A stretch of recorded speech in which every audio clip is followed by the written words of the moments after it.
The night I walked out of the Fairmont estate, my mother called my work trash, unaware that 5 years later, that garbage would be valued at $40 million.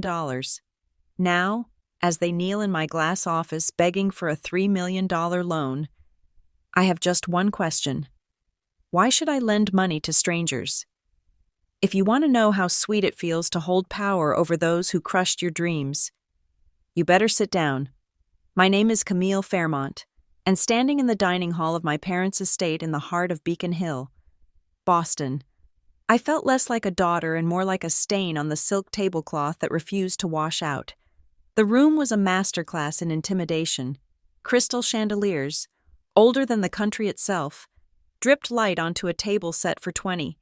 Though there were only 12 of us tonight, the air smelled of old money, a distinct blend of floor wax, roasted duck, and the heavy floral perfume my mother wore to mask the scent of her own disdain. I gripped the frame of the canvas I was holding behind my back until my knuckles turned white. My fingers were stained with phthalo blue and burnt umber, scrubbing marks that 3 showers had failed to remove. This was my world, these colors, this texture. But here, in the Fairmont dining room, my hands just looked dirty against the pristine ivory of my dress. Tonight was their 30th wedding anniversary. 30 years of a marriage that looked perfect in the society pages and felt like a cold war behind closed doors. I had spent 6 months on my gift. 6 months of waking up before the sun, blending oils, capturing the exact way the light hit the conservatory in the morning, the one place in this mausoleum where I had ever felt safe. It was a peace offering. It was a plea. I wanted them to see the beauty I saw. I wanted them, for once, to see me. The double doors swung open with a theatrical flair that only one person could command. Juliet walked in. My sister was 28 years old, 4 years my senior, and she vibrated with the kind of aggressive success that makes everyone else in the room feel instantly inadequate. She was wearing a structural red dress that probably cost more than my entire year of art supplies. Her hair was pulled back in a severe, sleek bun, showcasing the diamond studs that glittered like predatory eyes. Juliet was the director at a venture capital firm downtown, a title my father repeated to his golf buddies as if it were a prayer. "Sorry I am late," Juliet announced, not sounding sorry at all. She breezed past the guests, bestowing air kisses like benedictions. "Closing a deal with the Asian markets. You know how it is. The money never sleeps. So neither do I." My father, Preston Fairmont, beamed, his face, usually set in a grim line of disapproval when he looked at me, softened into adoration. "That is my girl, always the grinder. Sit down. Juliet, we were just starting the toasts." I shrank back, clutching my canvas. I should have gone first. I should have given my gift before she arrived. Now, the oxygen in the room belonged to her. "Wait, Daddy," Juliet said, her voice dripping with a saccharine sweetness that set my teeth on edge. She reached into her designer clutch and pulled out a thick, cream-colored envelope. "I cannot possibly eat a bite until I give you and Mom my gift. Happy anniversary." She slid the envelope across the mahogany table. It stopped perfectly in front of my mother. Lydia. Mother opened it with manicured talons. She gasped, a sound that was performative and loud. She pulled out the itinerary. "Oh, Juliet," Mother breathed, pressing a hand to her chest. "Is this Crete?" 2 weeks, Juliet said, taking a sip of wine that the server had instantly poured for her. "First class, obviously. Paris, Rome, and then a private yacht charter down the Amalfi Coast. Everything is paid for. I dropped $50,000 on the booking this morning, but for the 2 people who gave me everything, it is a drop in the bucket." $50,000. The number hung in the air, heavy and suffocating. The guests murmured their approval. "How generous," someone whispered. "Such a successful young woman," another added. I felt the canvas behind me grow heavier, turning into a slab of lead. $50,000. That was more than I had spent on my entire life in the last 3 years. My gift was worth maybe $200 in materials and 6 months of my soul. How could I compete with a checkbook? You are incredible, darling, Father said, raising his glass. To Juliet, the pride of the Fairmont name. They clinked glasses. Crystal rang out like a funeral toll for my hopes. I wanted to disappear. I wanted to slide under the table and dissolve into the Persian rug, but I could not. I was trapped. Camille, my mother's voice was sharp, cutting through the applause. She was looking at me, her eyes narrowing as they swept over my plain dress and my hidden hands. You are hovering, dear. It makes the guests nervous. Do you have something to say? Or are you just going to stand there looking like you lost your way to the kitchen? A few guests chuckled. It was a standard Fairmont dinner joke. Camille the confused, Camille the dreamer, Camille the failure. I took a deep breath. Do not let them see you bleed. I told myself, it is art. Art matters. They just need to see it. I have a gift too, I said. My voice sounded thin, wavering in the cavernous room.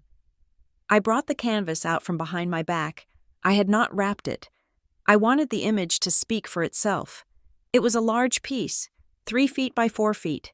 It depicted the garden of our house, but I had painted it in the style of the Impressionists, focusing on the way the weeping willows seemed to bow in sorrow. In the center, 2 empty chairs sat facing away from each other. It was melancholic, yes, but it was honest. It was beautiful. I propped it up on the empty chair beside me. Happy anniversary, I said. I painted this. It took me 6 months. I call it the quiet garden. The silence that followed was not the respectful silence of a museum. It was the awkward, suffocating silence of an elevator ride with a stranger who has just passed gas. My father put down his fork. He did not look at the painting. He looked at his wine glass. My mother tilted her head, squinting at the canvas as if she were trying to decipher a smudge on her sunglasses. Oh, she said finally. The word was flat, dead. It is colorful, a guest offered politely. It is the garden, I explained, desperation creeping into my throat. Remember when we used to have tea there when I was little? Before the renovations? I wanted to capture that memory. Lydia laughed. It was a dry, brittle sound. Camille, darling, we renovated that garden 10 years ago because it was a mosquito-infested swamp. Why on earth would you want to remind us of that? It is not about the mosquitoes. Mother, it is about the feeling, the atmosphere. It looks messy, Juliet chimed in. She was buttering a roll, not even looking at me. The perspective is all off. The chairs look like they are melting. Is that intentional? Or did you just run out of talent halfway through? It is Impressionism. Juliet, I snapped, my face heating up. It is supposed to be subjective. It is a waste of canvas, Mother declared. She picked up her napkin and dabbed the corners of her mouth, signaling that the subject was closed. Really, Camille, you are 24 years old. When are you going to stop this childish game? Look at your sister. She just gave us Europe. You gave us a reminder that we need to fire the gardener. It is not a game, I said, my voice shaking. I am an artist. This is what I do. This is who I am. An artist? Father spoke for the first time. His voice was a low rumble, dangerous and deep. He turned his cold gray eyes on me. An artist provides value to society. Camille, an artist sells things. When was the last time you sold a painting? I bit my lip. I sold 2 sketches last month at the coffee shop. For how much? He pressed. $50 each? Father let out a bark of laughter that sounded like a gunshot. $100. Juliet makes $100 every time she blinks. You are not an artist. Camille, you are a hobbyist with expensive taste in supplies. I am building a portfolio, I argued, though I could feel the tears pricking the back of my eyes. It takes time. Van Gogh did not sell a painting until— Do not talk to me about dead men. Father slammed his hand on the table. The silverware jumped. The guests froze. I am talking about the living. I am talking about the bills. Actually, Juliet interrupted, her eyes gleaming with malicious delight, I might have a solution. We are having the firm's quarterly gala next month. We were going to hire a photo booth, but maybe we could hire Camille? She looked at the guests, grinning. She could do those funny little drawings, caricatures, big heads, small bodies. The partners would get a kick out of it. We could set up a little corner for her next to the bar. I could pay you, let us say, $200 for the night.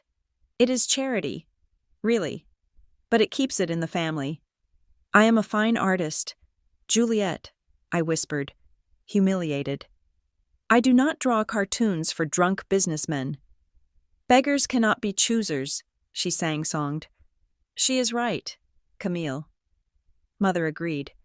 It would be a job, a real job. Or better yet, Juliet, do you not need a new receptionist? Camille has lovely handwriting. She could take messages. At least then she would have health insurance. I am not being a secretary, I said, my voice rising. I went to art school for 4 years to learn how to create, not to answer phones. Art school, Father roared. He reached under his chair and pulled out a leather folder. He tossed it onto the table. It slid across the polished wood and hit the frame of my painting. Knocking it over, my canvas fell face down onto the floor with a sickening slap. No one moved to pick it up. Open it, Father commanded. I did not move. I said, open it. I reached out with trembling hands and flipped the folder open. It was a spreadsheet, a detailed, itemized list of every single dollar they had spent on my tuition at the Rhode Island School of Design. $180,000. Father read the total at the bottom. That is what I invested in this dream of yours. And what is my return on investment? A melting garden and a daughter who thinks she is too good to answer a telephone. I never asked you to pay for it, I said quietly. I wanted to apply for scholarships. You insisted. You said a Fairmont does not take charity. I paid because I thought you would grow out of it. Father stood up, his tall frame casting a long shadow over the table. I thought you would get the degree, realize this art nonsense is a dead end, and come work for the family connections. But 5 years later, you are still staining your clothes and bringing me garbage for my anniversary. It is not garbage, I said, tears finally spilling over. It is my heart. Your heart does not pay the heating bill for this house, he shouted. The vein in his forehead was throbbing. I am done. Camille, the faucet is turned off. Tonight. The room went deadly silent. Even the air conditioning seemed to stop humming. What do you mean? I asked. I mean exactly what I said. I am cutting you off. No more allowance. No more paying for your studio space. No more covering your credit card when you cannot sell your $50 sketches. He leaned forward, placing both hands on the table. Looking at me like I was a bad investment, he was finally liquidating. You have 24 hours, he said. The number hung there, cold and absolute. 24 hours to get a real job, a job with a W-2 form and a steady paycheck. If you do not, you are out of this house, and do not think about coming back until you can afford to buy your own seat at this table. Preston, Mother said softly. But she was not stopping him. She was simply adjusting her pearls. Maybe give her 48 hours? She is slow. 24, Father repeated. Tomorrow night, midnight. If you are not employed, you pack your bags. I looked around the table. I looked at the guests who were pretending to study their appetizers. I looked at Juliet, who was smirking behind her wine glass, enjoying the show. I looked at my mother, who was more concerned with the centerpiece than her daughter's future. And then I looked down. My painting. The quiet garden was lying face down on the parquet floor. It had fallen right next to the silver bucket used for the discarded lobster shells.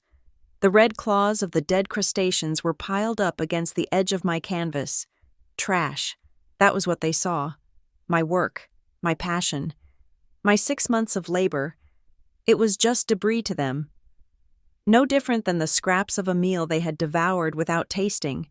I stood there, the smell of butter and old money choking me, and I realized something that hit me harder than any tuition bill.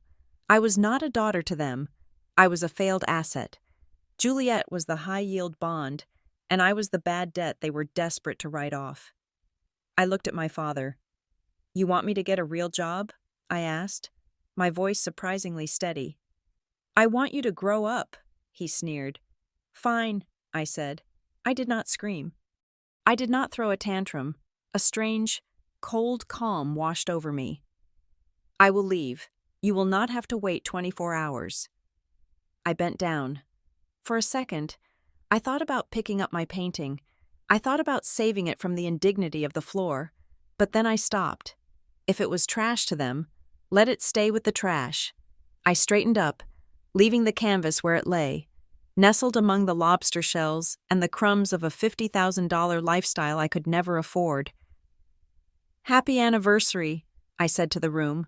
I turned my back on the crystal, the light, and the family that had just appraised my soul and found it worthless. I walked toward the door, and for the first time in my life, I did not look back to see if they were watching. I knew they weren't. They were already signaling the servers to clear the mess. The silence of the Fairmont estate was replaced by the rhythmic, metallic clanking of a radiator that sounded like it was dying a slow, painful death. I was no longer in Boston. I was in a basement apartment in New Jersey, a concrete box that smelled of mildew, boiled cabbage, and despair. My view was not a manicured garden but a pair of boots walking past a street-level window covered in grime. I had left with one suitcase and my portable easel, but the easel now sat folded in the corner, gathering dust. There was no room for oil paints here. There was no ventilation for the fumes of turpentine. If I tried to paint the way I used to, I would asphyxiate myself before the canvas was dry. My father wanted me to learn the value of $1. He wanted me to have a real job. So, I got 3. My day began at 4 in the morning. I worked for a cleaning service that contracted with office buildings. For 5 hours. I scrubbed toilets used by men who wore suits just like my father's. I emptied trash cans filled with sandwich wrappers and draft reports. The chemicals were the worst part. Bleach, ammonia, industrial degreasers. I wore gloves, but the cheap rubber always tore. My hands, once soft and stained only with pigment, became red, cracked, and raw. The skin around my fingernails peeled. My cuticles bled. Every time I squeezed a mop bucket, I felt the ghost of a paintbrush slipping further away from my grip. By 10 in the morning, I was on a bicycle, a rusted thing I bought at a pawn shop for $40. I delivered food for an app that penalized you if the soup arrived cold. I pedaled through rain that soaked through my thin jacket, through heat that made the asphalt shimmer, and through the indifference of people who opened their doors, grabbed their paper bags, and slammed them shut without looking at my face. I was invisible. I was a mechanism of service, not a person. At 6 in the evening, I started my shift at a dive bar 3 blocks from my basement. I poured cheap beer and mixed watery cocktails for construction workers and truck drivers. They were rough, loud, and often rude, but they were honest. They didn't hide their misery behind silk napkins. I wiped down the bar top, my hands stinging from the citrus juice of the lime wedges, and I would hear my mother's voice in my head. "Your art is just trash." Was this better? Was serving shots of whiskey to a man trying to forget his alimony payments the contribution to society my father had demanded? My phone was a brick of silence. Mostly, Preston and Lydia had adhered to their ultimatum with military precision. I was dead to them. But Juliet was not done playing with her food. Her messages arrived sporadically, usually late at night when she knew I would be exhausted. "Just closed the merger with Tau Corp. $5 million bonus. Daddy is taking us to the Hamptons to celebrate.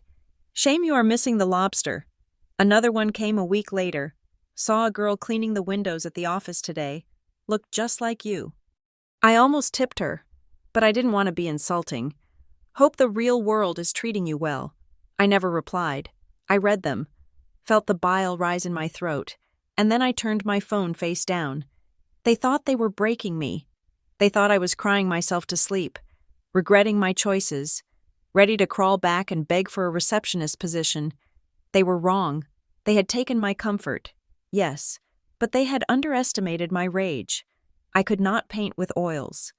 But the urge to create was a physical ache, a hunger sharper than the one in my empty stomach. I saved every tip, every spare quarter. I ate instant noodles that cost 30 cents a pack. I walked instead of taking the bus. And after 4 months of living like a monk, I bought a second-hand drawing tablet and a refurbished laptop that wheezed almost as loudly as my radiator. That night, I sat on my mattress, the blue light of the screen illuminating the peeling paint on the ceiling. I opened a digital painting program. It was foreign at first. The stylus felt slippery on the glass, lacking the friction of brush against canvas. There was no texture, no smell. But there was speed. There was an undo button. There was the ability to work in the dark. I began to draw.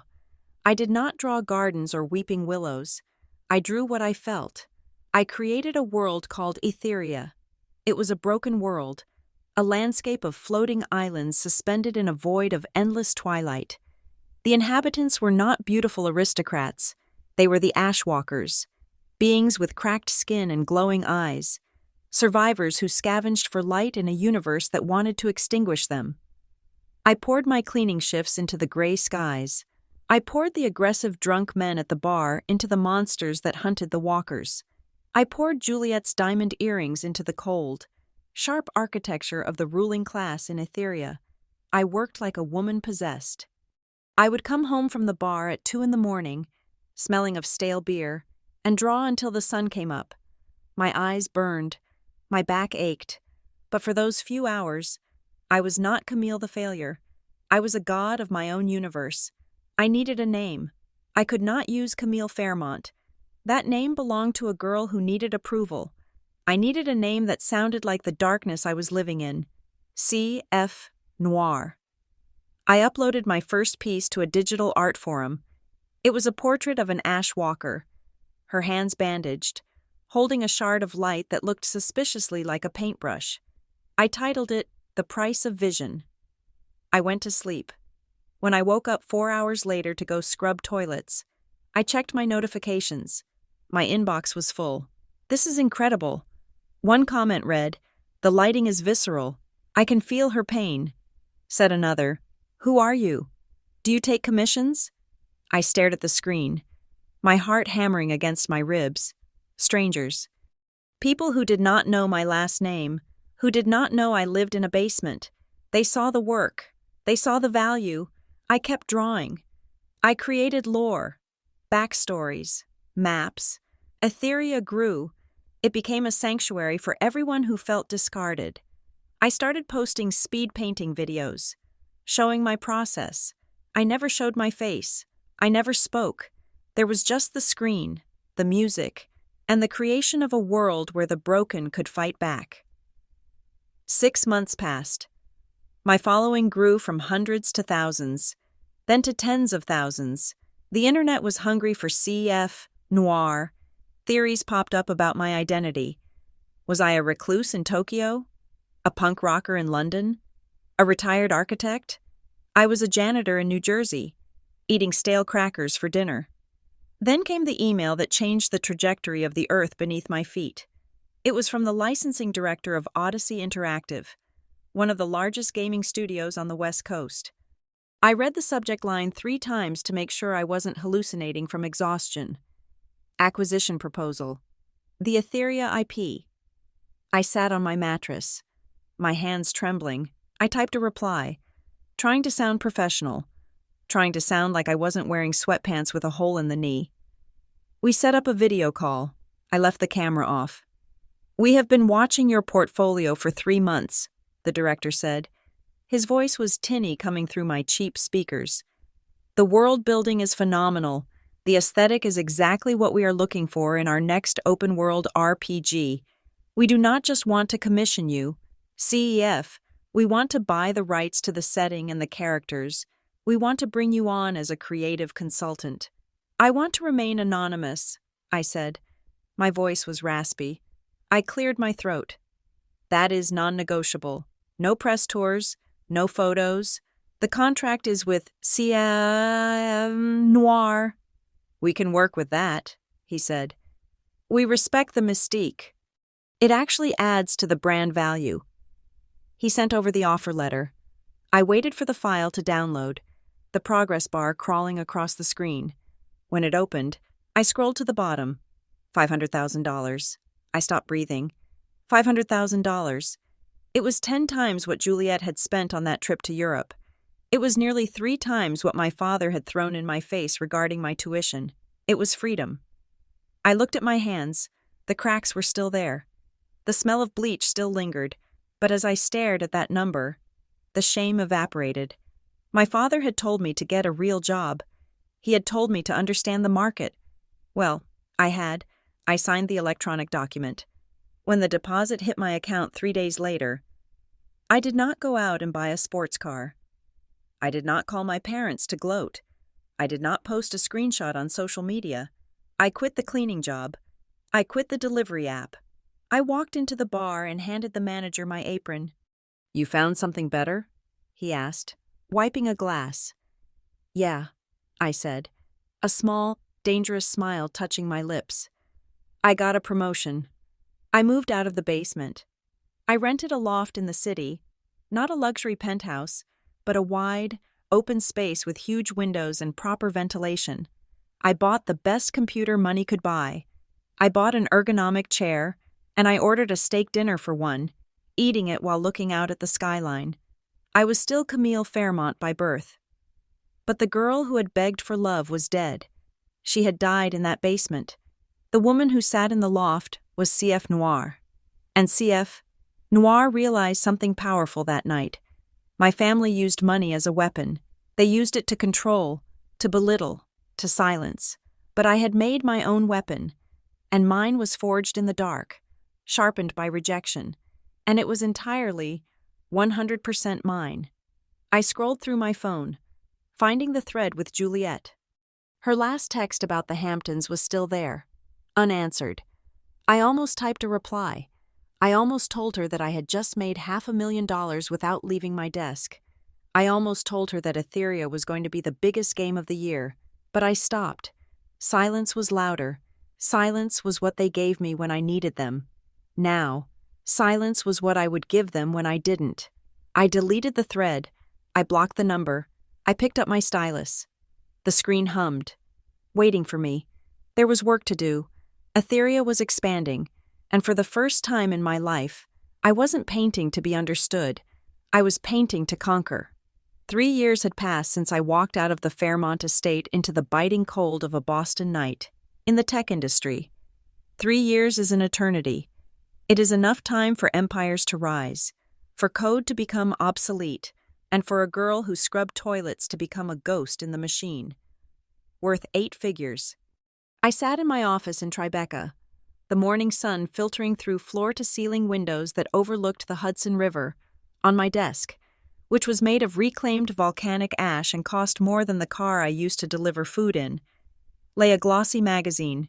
It was Forbes, the 30 Under 30 edition. Gracing the cover was my sister, Juliet. She looked radiant. The airbrushing had smoothed away the faint lines of stress I remembered around her eyes, leaving behind the image of a titan. She wore a white power suit, her arms crossed, her chin tilted up in that familiar pose of arrogance. The headline screamed in bold, gold letters, "The Midas Touch: How Juliet Fairmont is Redefining Venture Capital." I took a sip of my espresso and flipped the magazine open. The article was a masterpiece of fiction. It spoke of her uncanny ability to spot unicorns, her ruthless efficiency, and her fund, Fairmont Horizon, managing over $200 million in assets. It quoted my father, Preston, calling her the true heir to the family legacy. I closed the magazine and slid it into the recycling bin. Then, I opened the other folder on my desk, the one that wasn't printed on glossy paper, but on cheap, recycled copy paper inside a plain manila envelope. This was the report from Mr. Sterling, the private investigator I had kept on a retainer for the last 18 months, if the magazine was the fairy tale. The Sterling report was the grim reality, while the world saw Juliet the Queen. I was looking at the autopsy of a living corpse, according to the financial records Sterling had acquired, through means I did not ask about and certainly did not pay extra for. Fairmont Horizon was not managing $200 million. The fund was barely liquid. Juliet had made 3 catastrophic bets on tech startups that had imploded within months. One was a blood testing company that turned out to be a fraud, and another was a cryptocurrency exchange that had been raided by the Securities and Exchange Commission. To cover the losses, Juliet had not come clean. She had doubled down. The report detailed a labyrinth of shell companies set up in the Cayman Islands. Juliet was moving money from new investors to pay out dividends to the old ones. It was a classic Ponzi scheme. Wrapped in a Gucci belt, she was robbing Peter to pay Paul, and she was running out of Pauls. But the rot didn't stop with her. It had spread to the roots of the family tree. I turned the page to the section on my parents, Preston and Lydia. The guardians of the Fairmont dignity were drowning to keep Juliet's fund solvent, to keep the illusion alive so she could land that magazine cover. My father had taken out a second mortgage on the estate, then a third. The interest rates were predatory. They were paying nearly $15,000 a month just to keep the bank from seizing the house. I looked at the photos Sterling had attached. They were taken with a long-range lens during one of the Fairmont's infamous summer galas. The party looked lavish. There were tents set up on the lawn, servers in white jackets passing around trays of caviar, and a jazz band playing by the pool. But I looked closer. I looked at the details only a former artist would notice. The flowers in the centerpieces were not fresh orchids imported from Thailand, which was my mother's signature. They were high-end silk fakes. The champagne being poured was not Dom Perignon. The labels were obscured, but the shape of the bottle suggested a domestic sparkling wine that cost $20 a bottle. And then there was the conversation. Sterling had planted a recording device near the main bar. I put on my headphones and clicked the audio file. The sound of clinking glass and forced laughter filled my ears. "You must be so proud." "Lydia," a woman's voice said. I recognized her as Mrs. van der Hoven, the neighborhood gossip. "Juliet is everywhere these days." "Oh, we are thrilled," my mother's voice replied. It sounded shrill, a little too loud. "She is working so hard. We barely see her. She is flying to Dubai next week for a meeting with the royal family." "And what about the other one?" Mrs. van der Hoven asked, lowering her voice. "Any news on Camille?" I leaned back in my chair, closing my eyes. "Camille?" My father's voice cut in, dripping with disdain. "Please, let us not spoil the mood. The last we heard, she was waiting tables in some hole in New Jersey, probably hooked on drugs by now. You know how those artistic types are, unstable." "It is a tragedy," Lydia sighed, sounding like she was acting in a soap opera. "We tried. You know, we gave her every opportunity. But some people just do not want to work. They want handouts. We had to cut her off for her own good. Tough love." "Well, thank God you have Juliet," the woman said. "A real success story." "Yes," Father said. "Juliet is our rock." I took off the headphones. The irony was so thick I could almost taste it. Their rock was crumbling into sand. They were celebrating a criminal while mocking the daughter who could buy and sell their entire social circle before breakfast. I wasn't hurt. That part of me had cauterized long ago. I was fascinated. It was like watching a car crash in slow motion, where the drivers were convinced they were winning the Grand Prix. The report continued.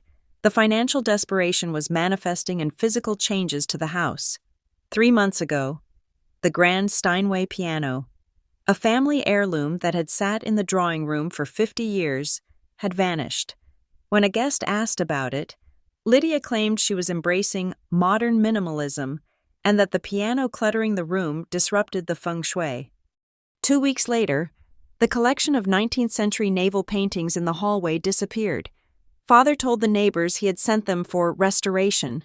Sterling's report noted that the piano was currently sitting in a consignment shop in downtown Boston, and the paintings had been auctioned off at Christie's for a fraction of their value to pay for a short-term loan installment. They were stripping the copper wiring out of the walls while pretending to renovate the wallpaper. But the most disturbing part of the report was the last section. It was titled, Unusual Associations. Juliet had exhausted the patience of legitimate banks.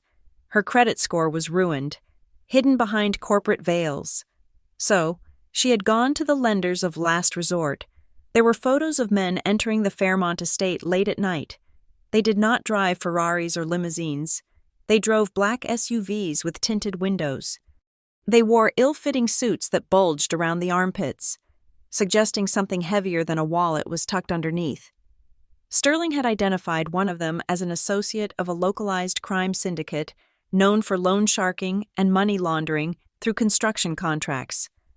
One photo showed Juliet standing at the front door, talking to these men. She wasn't standing with her chin up, she was shrinking. Her shoulders were hunched, her hands clasped together in a pleading gesture. My father stood behind her, looking pale and old, his bravado stripped away by the terrifying reality of who was standing on his porch.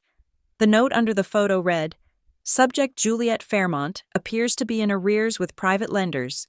Approximate debt estimated at $2 million. Interest accumulating at 10% per week. 10% a week. That was not a loan. That was an execution order. I stood up and walked to the window. New York City sprawled out below me, a grid of ambition and concrete. I had built my empire, Etheria, on a foundation of imagination and digital code. It was intangible, yet it had generated real wealth, real security. My sister had built her castle on the promise of money she didn't have, on the prestige of a name that was losing its currency. I picked up my phone and dialed Sterling. Ms. Noir, his gravelly voice answered on the first ring. The report is comprehensive, I said. Keep watching them, but I want you to look deeper into the private lenders. I want to know who holds the paper. I want to know if the debt is transferable. You want to buy the debt? Sterling asked, a hint of surprise in his voice. Ms.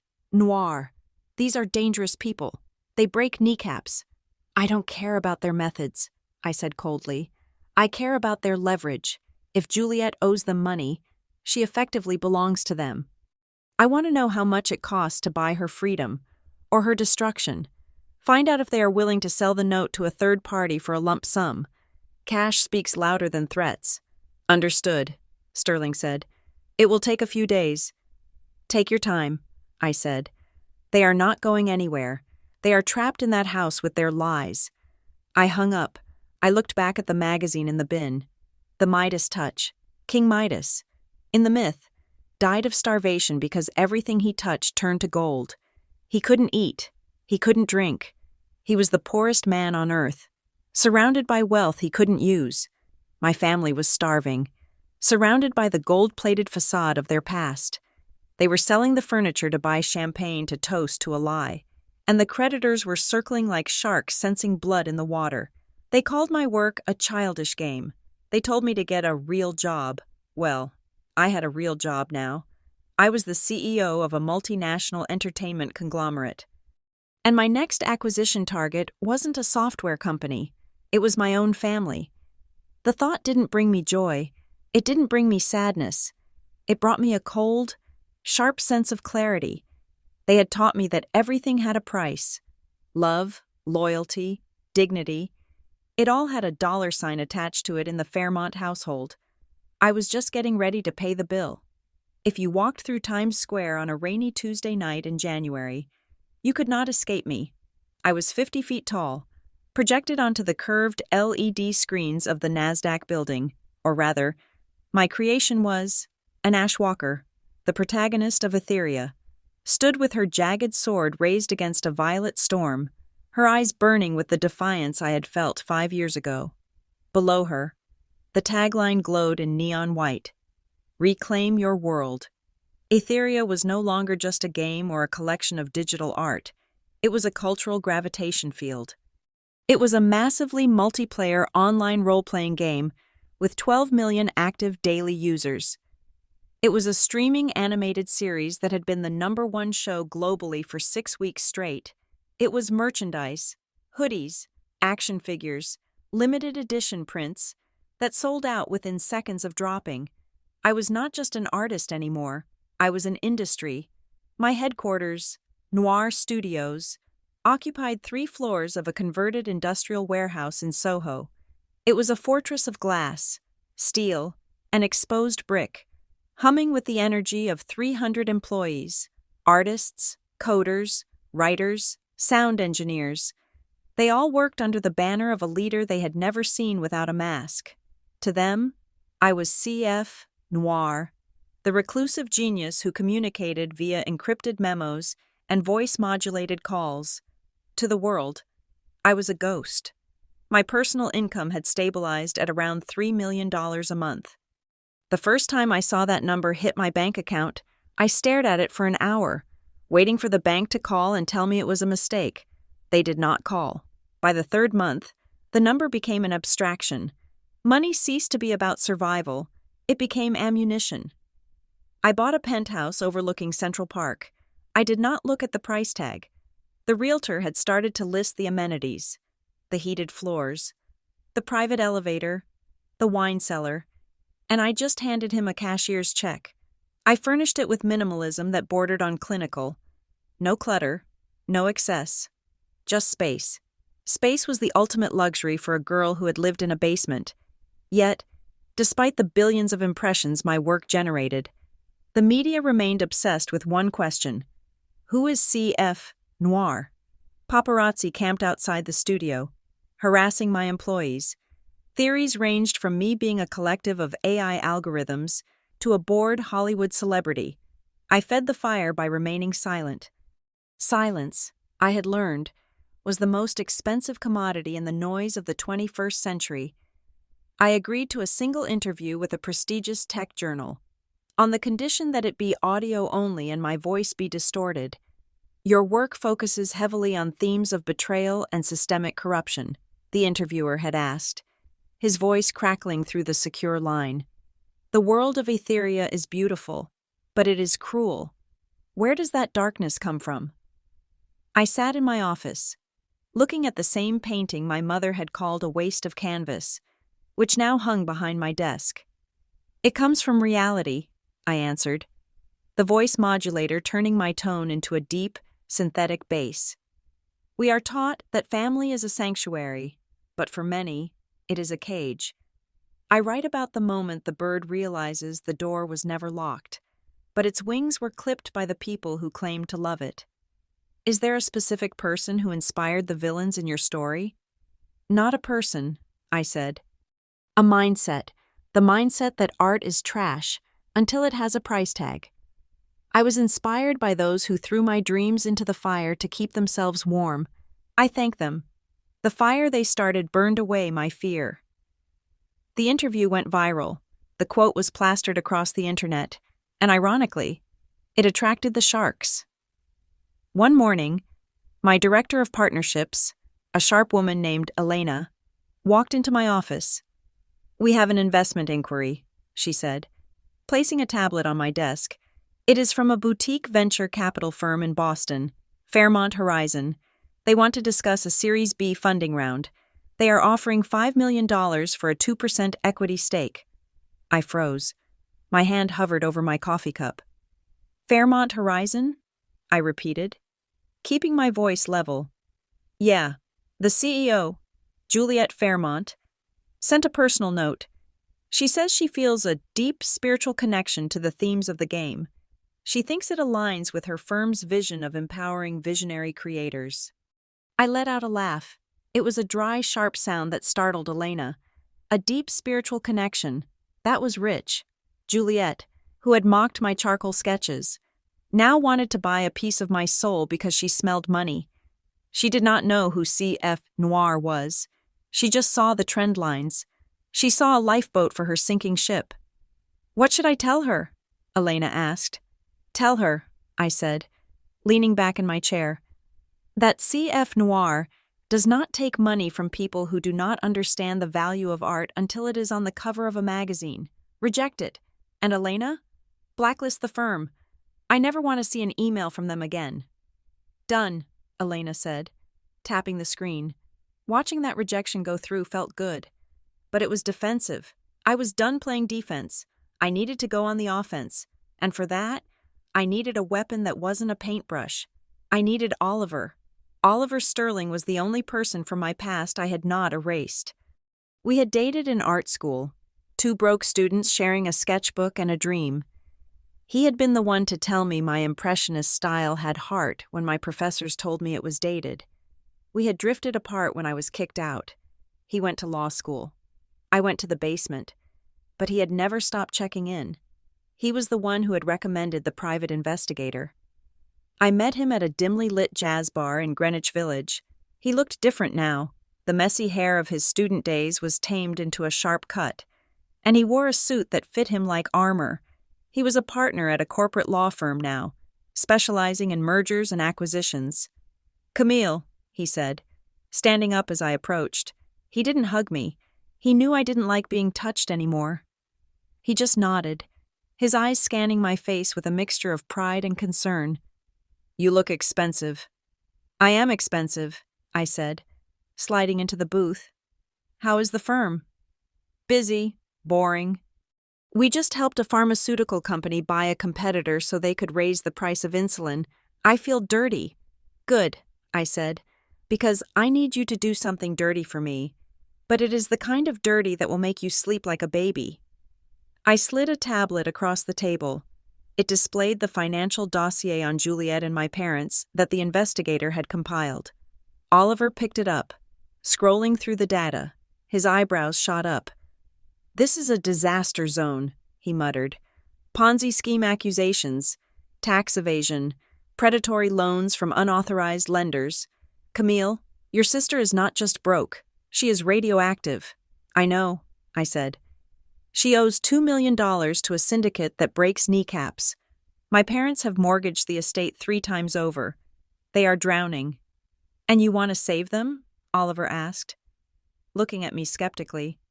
"No," I said. "I want to own them."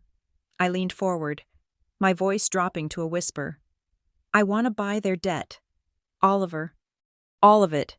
The mortgage on the Fairmont estate, the personal loans Juliet took out to cover her losses, and specifically, the debt held by the syndicate." Oliver put the tablet down. He took a sip of his whiskey. "Buying bank debt is easy. We set up a shell company, approach the bank, offer them 80 cents on the dollar. They will take it to get the toxic asset off their books. But the syndicate? That is dangerous. Camille, these guys do not do paperwork." "Everyone does paperwork when the number is high enough," I countered. "They want their money. Juliet cannot pay them. I can set up a holding company, call it Nemesis Ventures, approach the syndicate through an intermediary, offer them the full principal plus 10% if they transfer the note to us immediately. They get their cash, they walk away, and I get the legal right to collect." "You want to be your family's loan shark," Oliver said, a slow realization dawning on his face. "I want to be their only option," I corrected. "I want to hold the deed to the house where my father told me to get a real job. I want to hold the promissory note that Juliet signed to save her reputation. I want to control the ground they walk on." Oliver looked at me for a long time. Then, he smiled. It was a sharp, wolfish smile. "I can do it," he said. "It will take about 3 weeks to navigate the shell companies, so nothing traces back to you or CF Noir. We will need to layer it, a trust in Delaware owned by a corporation in Nevis." "Do it," I said. "Unlimited budget." The next month was a blur of contracts and signatures. I watched from my glass tower as Oliver executed the operation with surgical precision. First, the mortgage. The bank was all too happy to sell the distressed debt on the Fairmont estate to Nemesis Ventures. My parents received a notification that their loan had been transferred, a standard bureaucratic procedure that they likely ignored, too busy selling the silverware. Next, the corporate debt. Fairmont Horizon was bleeding. Oliver approached their creditors and bought the outstanding liabilities for pennies on the dollar. Then came the hard part, the syndicate. Oliver hired a specialist, a negotiator who dealt with the underworld. It cost me $500,000 in consulting fees, but 3 days later, a courier delivered a heavy envelope to my office. Inside was the original loan agreement Juliet had signed with the Sharks. It was stained with coffee and smelled of smoke, but it was legally binding in the way that matters. It was proof of obligation. I placed the document on my desk next to the magazine cover of Juliet. I now owned the roof over their heads. I owned the company Juliet pretended to run, and I owned the debt that was threatening her life. They had no idea. To them, I was still the failure. I was still the girl washing dishes in New Jersey. They probably laughed about me over their cheap wine, comforting themselves that at least they weren't me. I spun my chair around to look at the city. The sun was setting, painting the sky in shades of bruised purple and gold, the exact colors of the Etheria logo. My phone buzzed. It was a text from Oliver. "It is done. Nemesis Ventures is now the primary creditor for the Fairmont estate and Juliet Fairmont. We hold the leverage. When do you want to pull the trigger?" I looked at the message. I could end it now. I could evict them tomorrow. I could send the police to Juliet's office, but that was too fast. Revenge, like a good oil painting, required layers. It required patience. I wanted them to feel the walls closing in. I wanted them to sweat. I typed back. Wait. Let them struggle a little longer. Wait until they are desperate. Wait until they think there is no way out. And then, we send the invitation. I put the phone down. I picked up my stylus and turned back to my screen. I had a deadline for the Season 2 finale of the animated series. In the episode, the Ashwalker finally confronts the Council of Light, the false gods who had banished her. The script called for her to destroy them with a single blow. I deleted the line. No. I thought, she does not destroy them. She makes them kneel. I began to draw. The strokes were aggressive, precise. I was not just writing a story anymore. I was rehearsing for the main event. The Fairmonts wanted a drama. I would give them a tragedy, and I had the most expensive seat in the house. The envelope arrived on a Thursday morning, sandwiched between a licensing contract for a toy line and a subpoena for a copyright infringer in South Korea. It was cream-colored, heavy cardstock, the kind that costs $5 a sheet. The calligraphy on the front was hand-lettered in gold ink, spelling out my name, Ms. Camille Fairmont. It had been forwarded 3 times. First, to the rotting basement in New Jersey where I no longer lived. Then, to the P.O. box I had set up for my initial freelance checks. And finally, through the complex screening process of my executive assistants, it landed here, on the 50/50th floor of the Noir Studios headquarters in Manhattan. I picked it up. It smelled of lavender and desperation. My assistant, Elena, stood in the doorway. "I can shred that if you want," she said. I flagged it because of the last name, but I know the protocol is usually the incinerator. "No," I said, running my thumb over the raised gold lettering. "Leave it." I sliced it open with a letter opener made of obsidian. Inside was an invitation to the 60th birthday celebration of Preston Fairmont. My father, the man who had given me 24 hours to get a real job, but it was the handwritten note tucked inside that made me pause. It was written in my mother's looping, chaotic script. "Dearest Camille, it has been too long. Your father turns 60 this weekend. It is a milestone, and we cannot imagine celebrating without our whole family. We know things were said in the heat of the moment years ago. But families fight, and families forgive. We are ready to forgive you. We have heard wonderful rumors that you are doing well and that you have found a very generous companion to take care of you. We would love to meet him. Please, come home. Bring your friend. Let us be a family again. Love, Mom." I read the line again. "We are ready to forgive you." The audacity was breathtaking. They threw me out like garbage, and now they were offering forgiveness as if they were the benevolent gods of Beacon Hill. And then, the kicker. Found a very generous companion. I let out a low, humorless laugh. They didn't know about Etheria. They didn't know I was CF Noir. They had heard whispers of my wealth. Perhaps someone had seen me in my Bentley, or spotted me wearing a vintage Chanel coat in the city, and their minds, limited by their own prejudice, could only arrive at one conclusion. Camille the failure could not possibly have earned that money. She must be sleeping with someone who did. To them, I was not a CEO, I was a high-end mistress, and they wanted to meet him, not to vet him, but to tap him. I pressed the intercom button. "Oliver, get in here." Oliver Sterling walked in 2 minutes later, holding a tablet. He looked at the invitation on my desk and then at my face. "They sent the bait," he said. "They think I am a sugar baby," I said, handing him the note. "They want me to bring my generous companion so they can pitch him on investing in Juliet's sinking ship." Oliver read the note and shook his head. "They are desperate. Camille, my sources tell me Juliet has a $5 million hole in her ledger that she needs to plug before the quarterly audit next week. If she doesn't find that cash, she is looking at federal prison time for embezzlement. They are not inviting you for cake. They are inviting you for a bailout." "I know," I said. I stood up and walked to the window. The city looked like a circuit board from up here, logical and controlled. "That is why I am going." "Camille," Oliver warned, his voice taking on his lawyerly tone. "This is a bad idea. You own their debt. You control their mortgage. You have won. Sending a lawyer to serve the eviction notice is clean. Going there in person? That is emotional. That is messy. They know how to push your buttons because they installed them.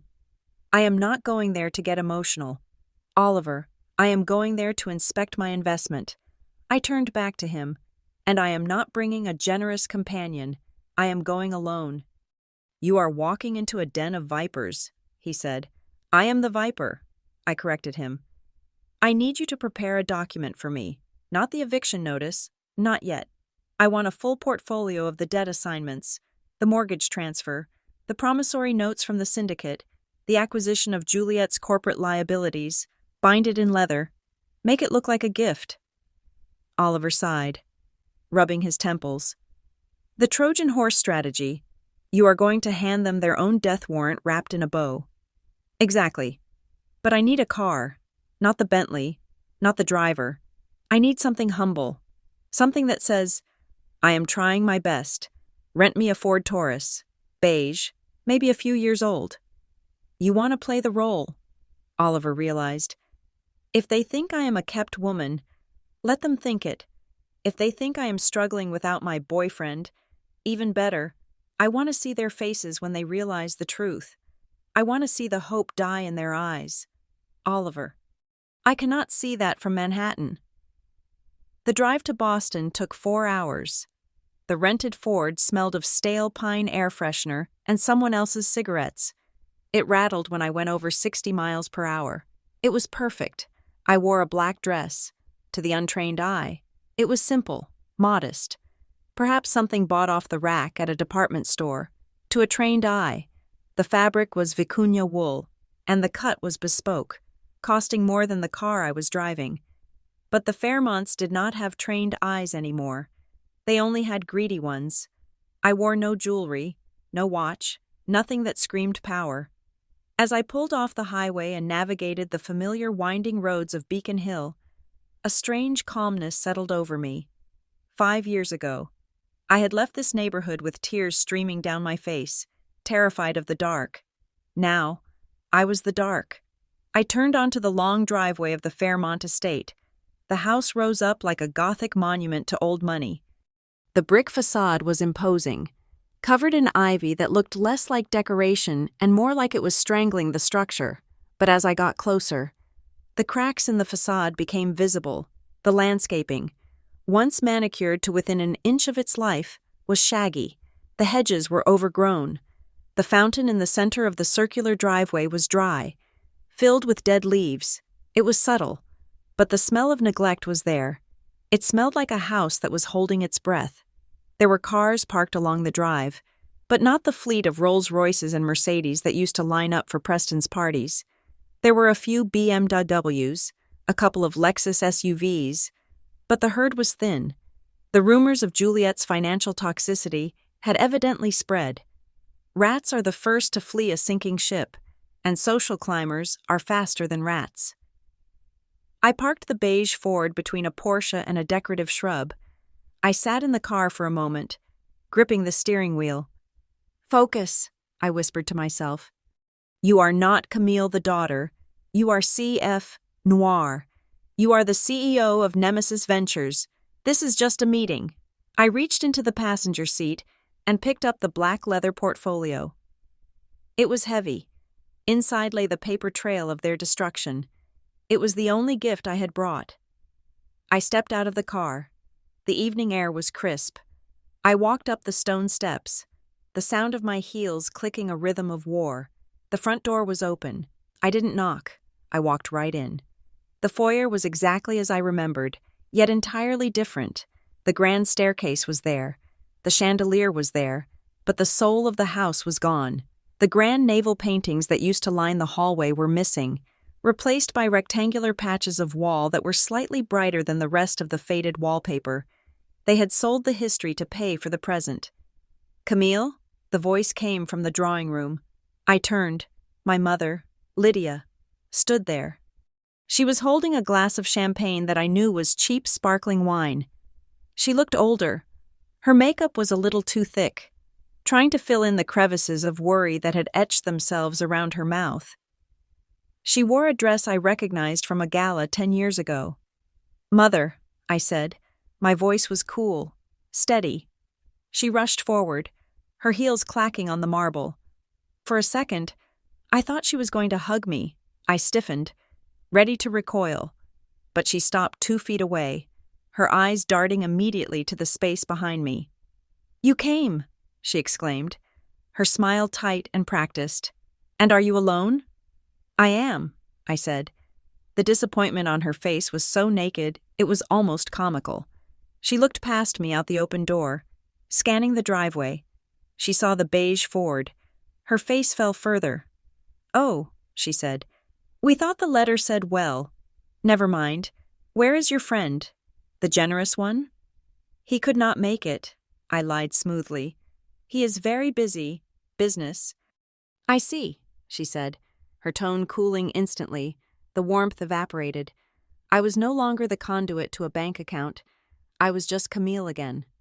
Well, that is a shame. Juliet was so looking forward to meeting him. She has a wonderful opportunity to discuss. I am sure she does, I said. Well, come in, she said, waving her hand dismissively. Your father is in the great room. Try not to make a scene. Camille, we have important guests, investors. I followed her into the great room. The party was a shadow of the galas I remembered. There were perhaps 30 people scattered around a room meant for 100. The atmosphere was strained. The guests were huddled in small groups, whispering, their eyes darting around as if they were assessing the furniture for an estate sale. Preston Fairmont stood by the fireplace. He looked shrunken.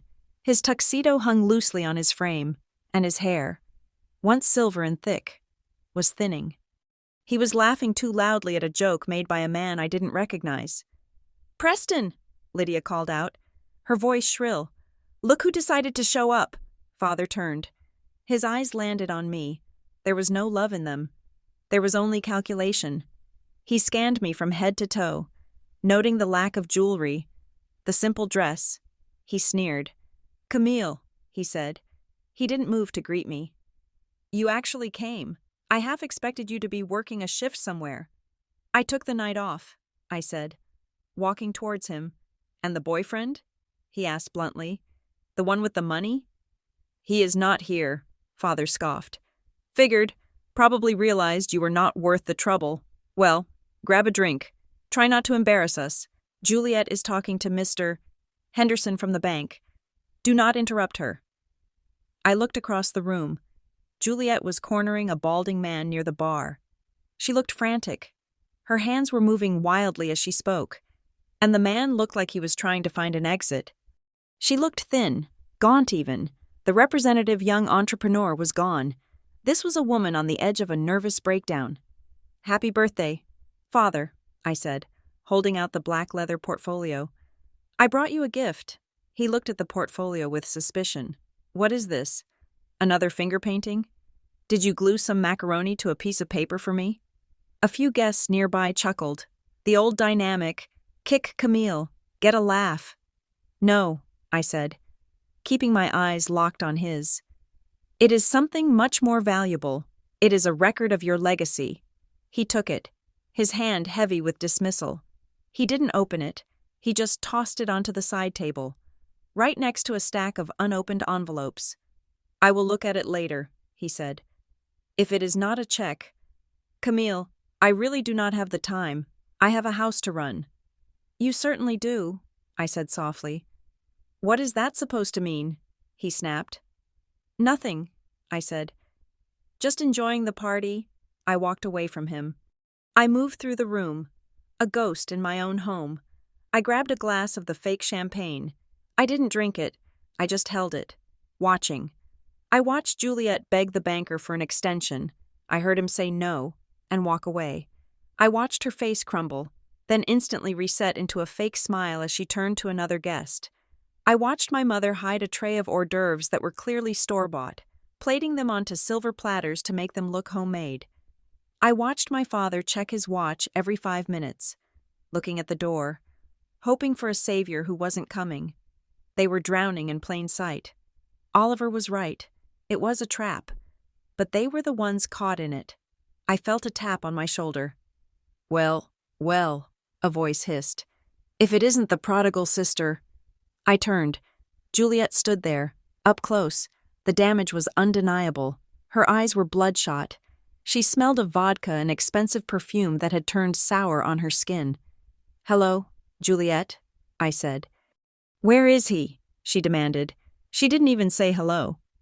"The sugar daddy. Mom said you were bringing a heavy hitter. I need an introduction. Camille, tonight?" "There is no sugar daddy. Juliet," I said calmly. "I came alone." She looked at me with pure venom. "Useless," she spat. "You are useless. Even when you get lucky and snag a rich guy, you cannot even leverage it to help the family. Do you know what I am dealing with? Do you have any idea the pressure I am under?" "I have some idea," I said. "I hear the market is tough." "The market is fine," she snapped, her voice rising. People started to look. "It is temporary liquidity. I just need a bridge loan, 5 million. That is it. If you had brought your boyfriend, I could have closed him in 10 minutes. But you are just selfish. You have always been selfish." "Selfish?" I asked.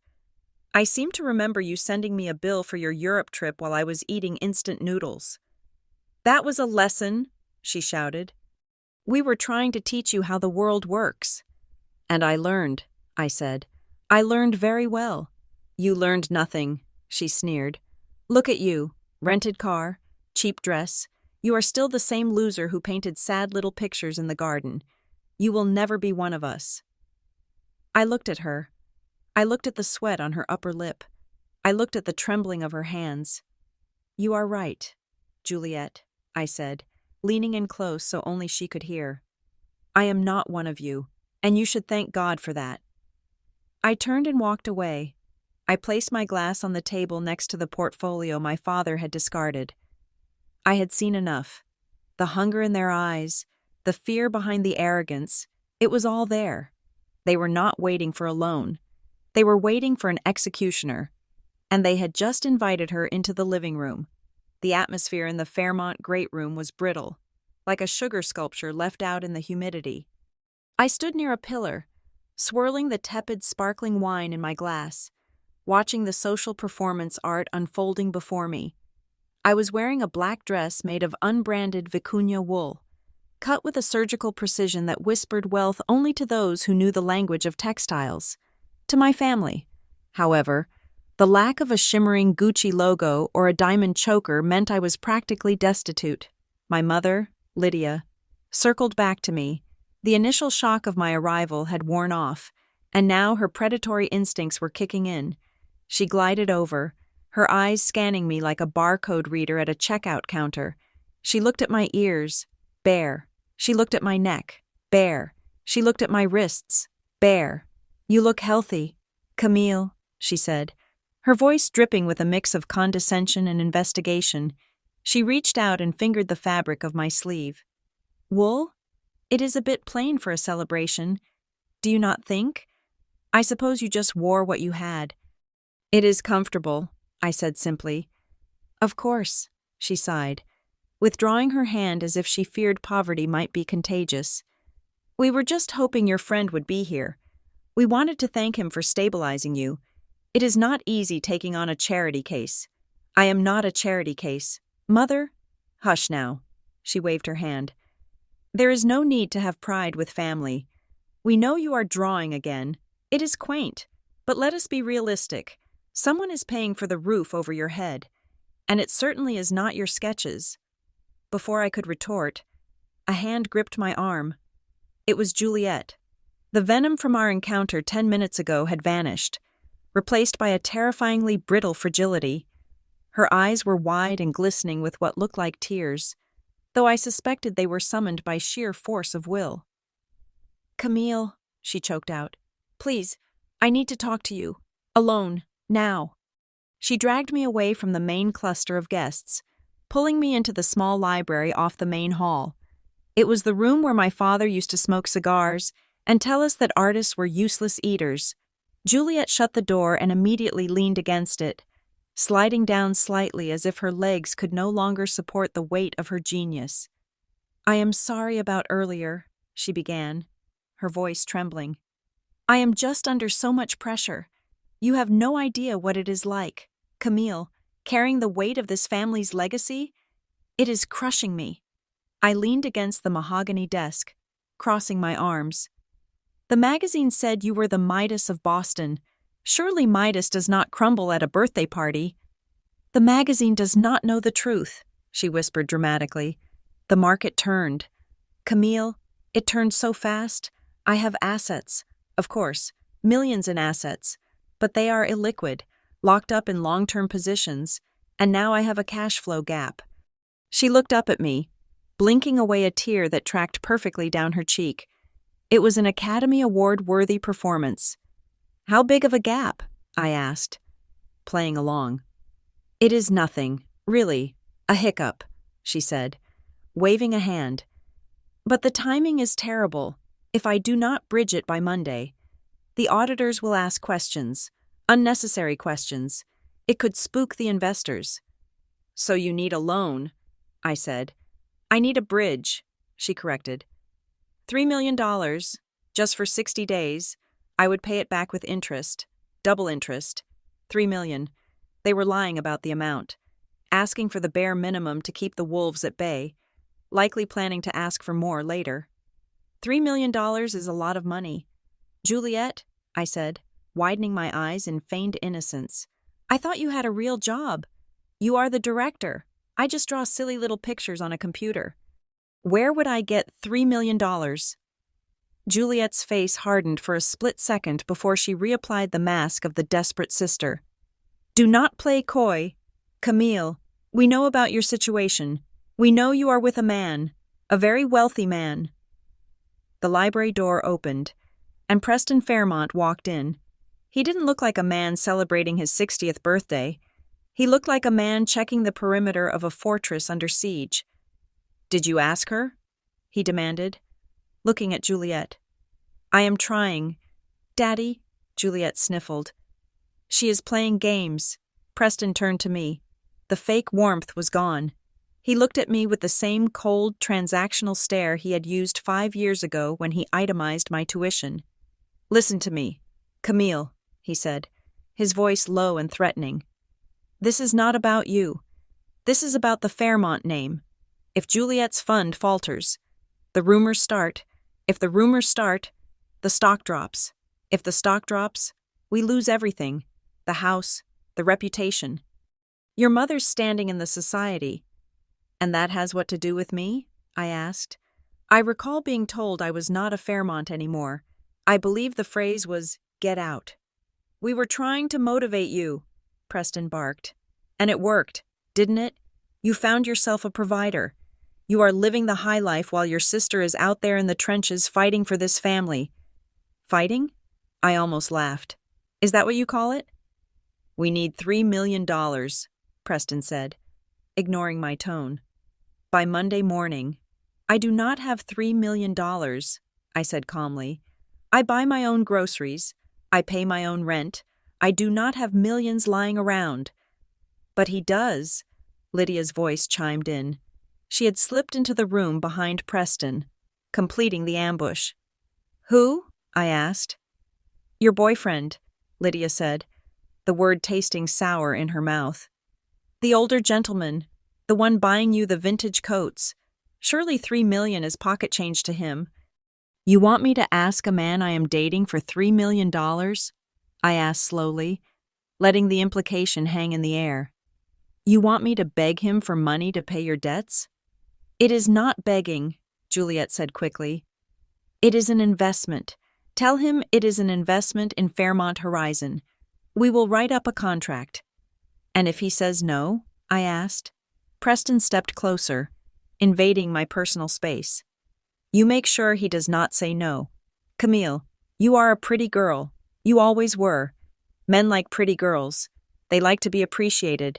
You use whatever assets you have. You cry. You plead. You do whatever you have to do in that bedroom to get him to write the check. I felt a cold chill run down my spine. It wasn't fear. It was clarity. Absolute, crystalline clarity. They were pimping me out. My own father, who had called my art garbage because it didn't make money, was now suggesting I prostitute myself to a fictional sugar daddy to save his ego. They didn't see me as a daughter. They didn't even see me as a human being. I was just a resource to be mined, a body to be leveraged. You want me to sell myself, I said, my voice quiet. Oh, stop being so dramatic, Lydia scoffed. It is how the world works, darling. Women influence men. It is a tale as old as time. Juliet uses her brain. You have other talents. Use them for the family for once. I see, I said. I looked at them. Juliet, the fraud, Preston, the bully, Lydia, the enabler. They stood there in their expensive clothes, in their decaying house, united in their moral bankruptcy. I needed to get them out of this house. I needed to get them to my turf, where the cameras were recording, where the legal team was waiting. I needed them to sign their own death warrants. I took a deep breath, forcing my shoulders to slump slightly, feigning defeat. I cannot promise anything, I said, lowering my eyes. He is strict with money. He does not like to throw it away. He is not throwing it away, Preston snapped. It is a loan. But, I continued, he listens to me, sometimes, if I present it right. Juliet's eyes lit up. The shark smelled blood. Yes, exactly. Just tell him it is a short-term liquidity issue. Tell him the returns will be massive. I cannot ask him tonight, I said. He is in New York, but I'm going back tomorrow morning. I could ask him to meet with you. He has an office in the city. A meeting? Preston frowned. We do not need a meeting. We need a wire transfer. He is a businessman. Father, I said. He does not write checks for $3 million without looking the borrower in the eye. If you want the money, you have to come to his office. You have to pitch him.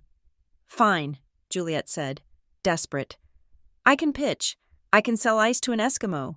Where is the office? It is the Noir building, I said. In Manhattan, 50th floor, noon tomorrow. The Noir building? Juliet frowned. That is the headquarters of that gaming company, Etheria. He owns the building, I lied. He leases the space to them. He is very diversified. See? Lydia beamed, clapping her hands together. I knew she would come through. I knew she had landed a big fish. Preston let out a breath, his shoulders relaxing. He clapped a hand on my shoulder. It felt heavy and fake. Good girl, he said. I knew you were not completely useless. You get us that meeting. You make sure he is in a giving mood. And when this is all over, maybe we can talk about getting you a small allowance again. Help you out with your little art supplies. The condescension was breathtaking. Even when asking me to save their lives, they still felt the need to remind me of my place. Thank you, Father, I said. That would be generous. Tomorrow at noon, Juliet said, checking her watch. I will have the pitch deck ready. We will blow him away. I am sure you will, I said.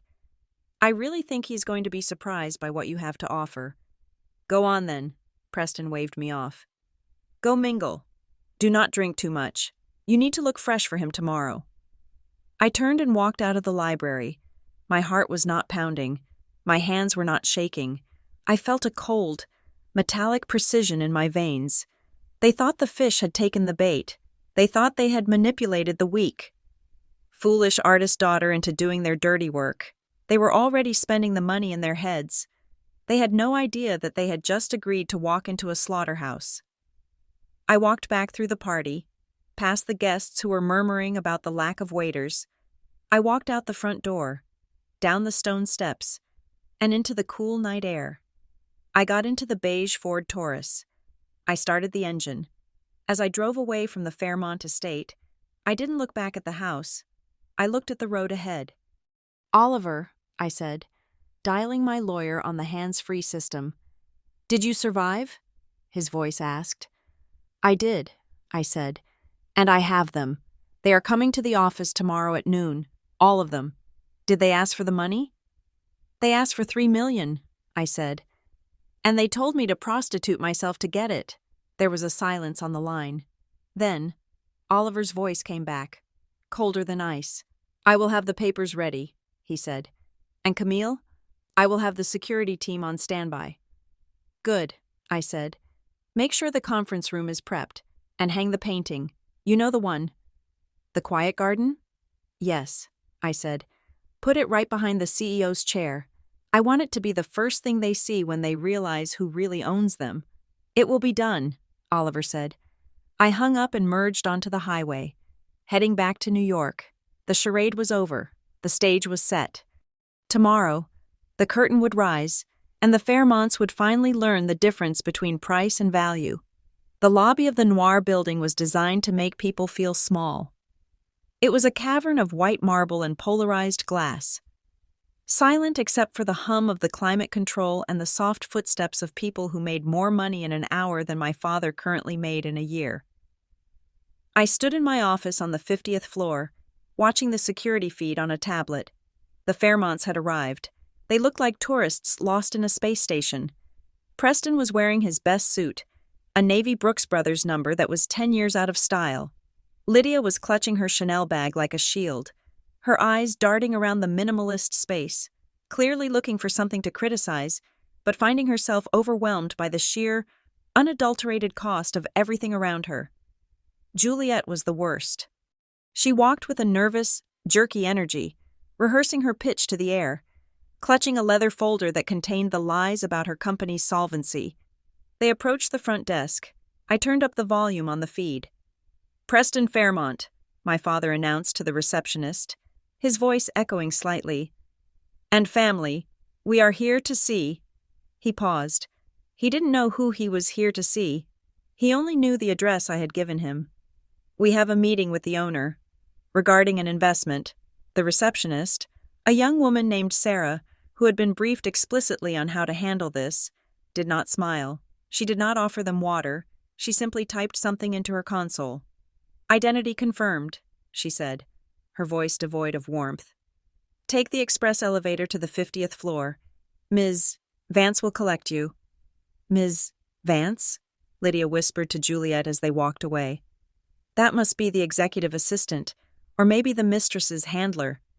Focus, mother, Juliet hissed, and fix your scarf. You look desperate. I switched off the tablet. I walked to the mirror in my private bathroom. I was not wearing the beige dress today. I was wearing a suit that had been custom-made in Milan, sharp enough to cut glass, in a deep charcoal gray that absorbed the light. My hair was pulled back. My makeup was severe. I did not look like a daughter. I looked like a verdict. I stepped out into the conference room. It was the crown jewel of the office. 3 walls were floor-to-ceiling glass, offering a panoramic view of Manhattan that stretched from the Empire State Building to the Freedom Tower. In the center was a table made of black obsidian, long enough to seat 20, but the most important feature of the room was not the view or the furniture. It was the painting hanging on the single solid wall, directly behind the head of the table, the quiet garden. I had retrieved it from the storage unit where I kept my old life packed away. I had framed it in museum-quality glass, under the harsh gallery lighting of the conference room. The weeping willows I had painted 5 years ago didn't look messy. They looked haunting. The empty chairs didn't look like a mistake. They looked like a prophecy. I sat down at the head of the table, facing the door. I waited. The elevator chimed. The heavy glass doors slid open. Elena Vance, my director of partnerships, who my family assumed was a secretary, led them in. "This way," Elena said, her tone icy. "Please take a seat. The CEO will be with you shortly." She gestured to the chairs at the far end of the table, putting 20 feet of obsidian between us. The Fairmonts walked in. They stopped dead. They didn't see me at first. The glare from the windows was intense, silhouetting my figure in the high-backed chair. They were too busy staring at the room. "My God," Preston muttered. "This place, the rent alone must be astronomical." "He must be a billionaire," Lydia breathed, her eyes widening with greed. "A real billionaire. Not like those new money tech boys in Boston. Look at this view." Juliet was not looking at the view. She was looking at the wall. She froze. Her mouth opened, then closed, then opened again. She grabbed Preston's arm. "Dad," she whispered. "Look." Preston turned. He saw the painting. For a moment, there was total silence. "That looks like..." Preston squinted. "Is that Camille's? The trash she tried to give us?" "It is," Lydia gasped. "I recognize those melting chairs. What on earth is it doing here?" "He must have bought it," Juliet said, her voice shaking with a mix of confusion and disgust. To humor her, "Oh, this is pathetic. He hung her finger painting in his boardroom to make her feel special. He really must be wrapped around her finger." "Good," Preston said, straightening his tie. "That means he is emotional, soft. We can use that. If he is willing to hang that garbage on his wall, he is willing to write a check for $3 million. I swiveled my chair. The movement was smooth, mechanical. I emerged from the silhouette into the light. "It is not garbage, Father," I said. "It is appraised at $40 million. The three of them jumped as if they had been electrocuted. "Camille!" Lydia shrieked. "Sit down," I commanded. It wasn't a request. It was the voice I used to negotiate with manufacturing plants in Shenzhen and software distributors in Silicon Valley. It was a voice that brokered power. They did not sit. They stood there, gaping at me. "What are you doing in that chair?" Preston demanded, his face turning red. "Get up. We are waiting for the owner. If he walks in and sees you playing boss, he will throw us all out." "I am the owner," I said. Preston scoffed. "Do not be ridiculous. This is a billion-dollar company. Camille, not a lemonade stand.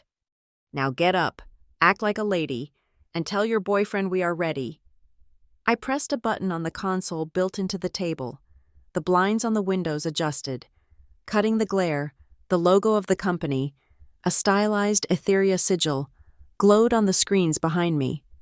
"Elena," I said into the intercom, "please bring in the tea and the dossier." "Yes, Ms. Noir," Elena's voice replied crisp and clear. "Ms. Noir." The name hung in the air. Juliet went pale. She grabbed the back of a chair to steady herself. She looked from me to the logo, then back to me. The pieces were slamming together in her mind. The rumors of the reclusive artist C.F. Noir, the immense wealth, the secrecy. "No," Juliet whispered. "No, it cannot be." "Sit down," I repeated. This time, they sat. They collapsed. "Really?" "You," Preston stammered. "You are Noir?" "C.F. Noir," I corrected. "Founder and CEO of Noir Studios, creator of the Etheria franchise. And the owner of this building, this table, and that painting you spent 5 years laughing at." Lydia put a hand to her chest, looking like she might faint. "But you were cleaning toilets. You were living in a basement." "I was," I said. "And while I was scrubbing floors, I was building an empire. While you were taking vacations you could not afford, I was working 18 hours a day, And now, here we are. I picked up the black leather portfolio, the same one I had tried to give my father the night before, which he had tossed aside. My security team had retrieved it from the Fairmont house after I left. I slid it down the length of the obsidian table. It spun perfectly, stopping right in front of Juliet. "Open it," I said. Juliet's hands were shaking so badly she could barely lift the cover. She opened the file. "What is this?" she asked, her voice a dry rasp. "It is a list of your liabilities," I said. "Go to tab 3. She flipped the pages. Her eyes widened until I thought they might pop out of her skull. This is the loan from the syndicate," she choked out. "The $2 million. How do you have this?" "I bought it," I said. "I bought the note yesterday morning. You do not owe the Sharks anymore. Juliet, you owe me." Preston stood up, slamming his hands on the table. "You bought her debt? Why? To humiliate us?" "Sit down. Preston," I barked. The volume of my voice made him recoil. He sat. "I am not done," I said. "Tab 4. Juliet turned the page. "The mortgage," she whispered. "The Fairmont estate. I own the banknote," I said. "I own the house you sleep in. I own the chair you sit in at dinner. I own the roof over your heads." "Tab 5, I continued. "Fairmont Horizons corporate debt. I own that too. Every bad bet you made, every dollar you lost, every fraudulent transfer you tried to hide in the Cayman Islands. It is all there, and now it is all mine." The silence in the room was absolute. It was the silence of a guillotine blade hovering at the top of its arc. Lydia began to cry. It was a soft, mewling sound. "Camille, why? We are family." "Family?" I asked. I stood up and walked slowly toward them. "Last night, you told me to prostitute myself to a stranger to save your reputation. You told me my value was in my body and my ability to manipulate a man. You called my life's work garbage. And now you want to play the family card?" I stopped in front of Juliet. She couldn't look me in the eye. She was staring at the table, at the reflection of her own ruin. "You wanted a meeting with the investor," I said softly. "You wanted to pitch your vision. Go ahead. Juliet, pitch me. Tell me why I should not foreclose on your house today. Tell me why I should not hand this file to the FBI and send you to prison for Ponzi scheme fraud." Juliet looked up. Her face was gray. The arrogance, the Midas touch, the magazine cover bravado, it was all gone. She looked like a child who had broken a vase and knew she couldn't hide the pieces. She started. "I didn't know. You didn't know I was CF Noir? Or you didn't know I had value?" I asked. "Because you were very clear 5 years ago that I was worthless unless I had a W-2 form." "Camille, please," Preston interrupted, his voice trembling. "We made mistakes. We were harsh, but we were trying to push you, to make you tough. And look, it worked. You are a billionaire. We made you who you are." I looked at my father. The delusion was incredible. Even now, facing total annihilation, he was trying to take credit for my success. "You did not make me," I said, cold as ice. "You broke me. I put myself back together. The parts of me that you touched, the need for approval, the fear, the softness, I cut those out. What is left is this." I gestured to the room, to the city below, to the empire I had built. "You are right about one thing, Father," I said. "I am a businesswoman now, so let us conduct business." I walked back to my chair and sat down. "You came here for $3 million, I said. "Yes," Juliet whispered, "to cover the gap." "I will not give you a loan," I said. Their faces fell. "However," I continued, "I am willing to offer a settlement." Hope flickered in Lydia's eyes. "A settlement?" "I have total leverage," I explained, counting on my fingers. "I can evict you, I can bankrupt you, I can put Juliet in jail, I hold all the cards, but I am a busy woman. I do not have time to manage a foreclosure or testify in a criminal trial. So here's the deal." I pressed a button, and the printer in the corner of the room whirred to life. It spat out 3 copies of a single-page contract. Elena walked over, picked them up, and placed one in front of each of them. Clause 1, I read aloud. Juliet Fairmont resigns immediately from Fairmont Horizon. She admits to financial mismanagement in a public statement. This protects my investment from further incompetence. Public statement? Juliet gasped. That will kill my career. No one will ever hire me again. You do not have a career. Juliet, I said. You have a crime scene. I am offering you a plea deal. Take it or go to prison. She shut her mouth. Clause 2, I continued.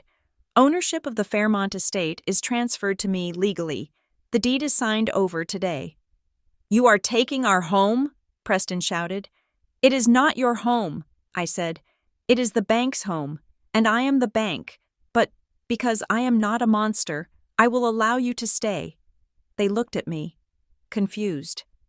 You will stay as tenants, I said. You will pay rent, market rate. If you miss a payment, you are evicted, and you will live in the guest cottage. The main house will be closed up. I do not want anyone living in it. It smells of hypocrisy. The guest cottage? Lydia cried.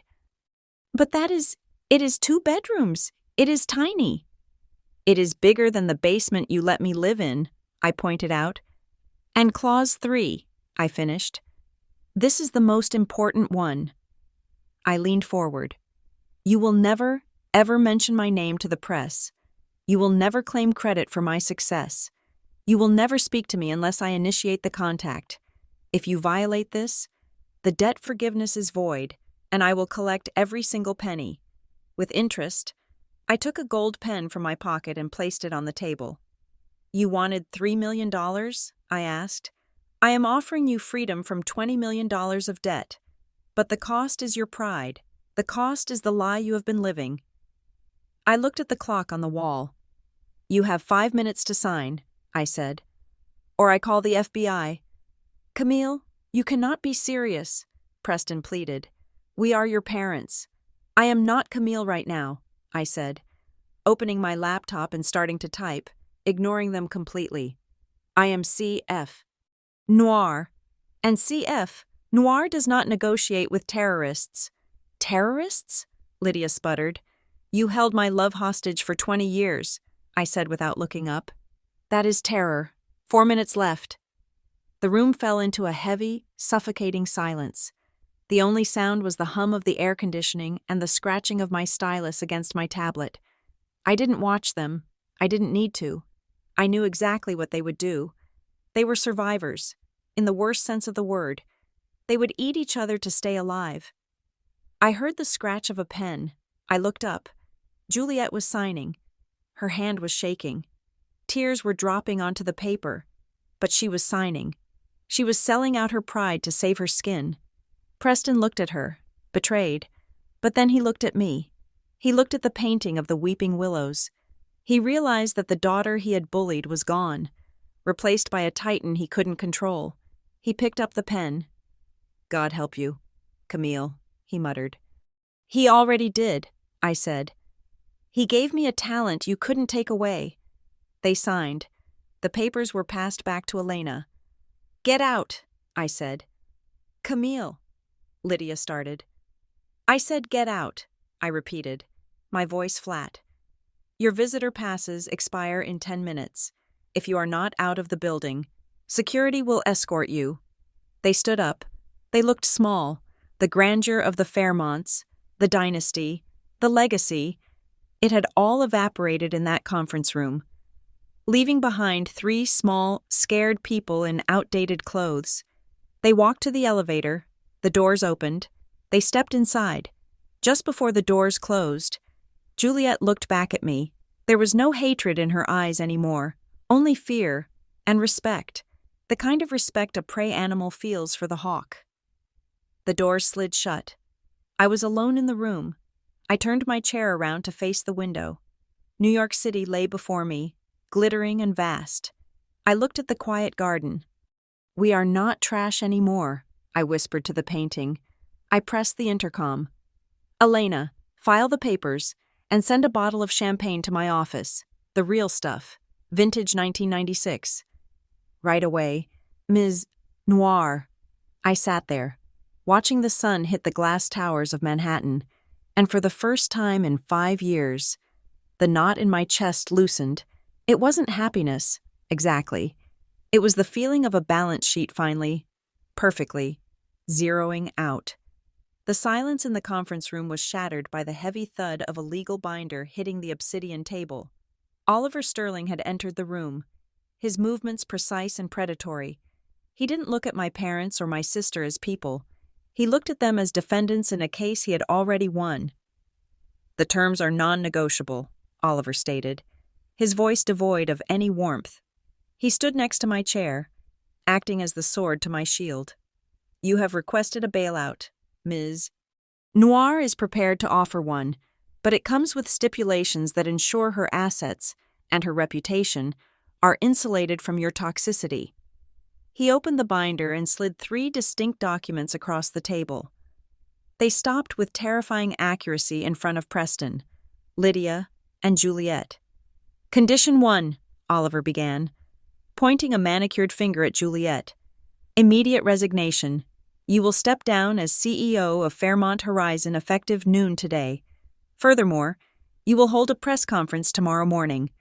We have already drafted your statement. You will admit to accounting irregularities and personal oversight. You will take full responsibility. This is to ensure that when the inevitable investigation starts, the trail stops with you and does not bleed into any entity connected to Miss Noir." Juliet stared at the document, her face draining of color until she looked like a wax figure melting under heat. "Public apology?" she whispered, her voice cracking. That is professional suicide. If I admit to fraud, I will be barred from the SEC. I will never work in finance again."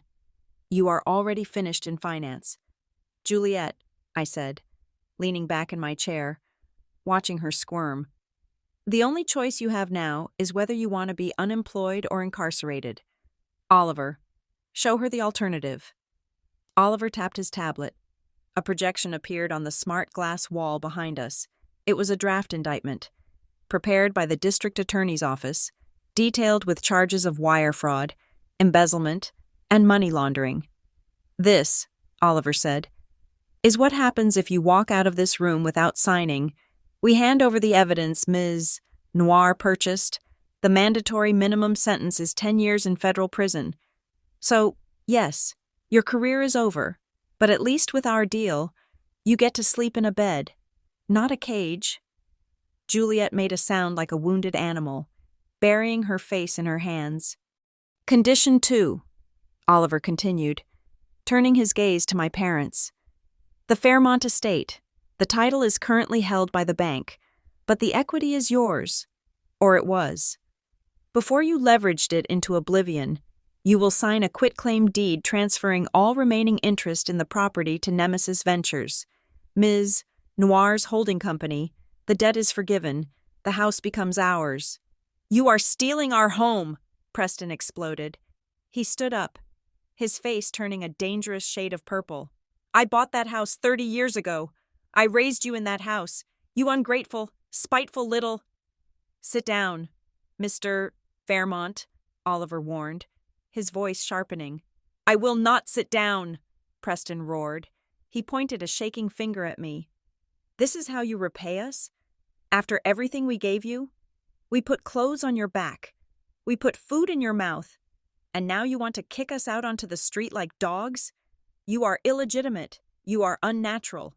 I will sue you. I will sue you for elder abuse, for coercion." I didn't flinch. I didn't yell back. I simply reached out and pressed a single key on my laptop. The room's lighting dimmed further. The massive screen on the wall flickered to life. Audio filled the room. It was crystal clear, recorded in high definition. "You make sure he does not say no.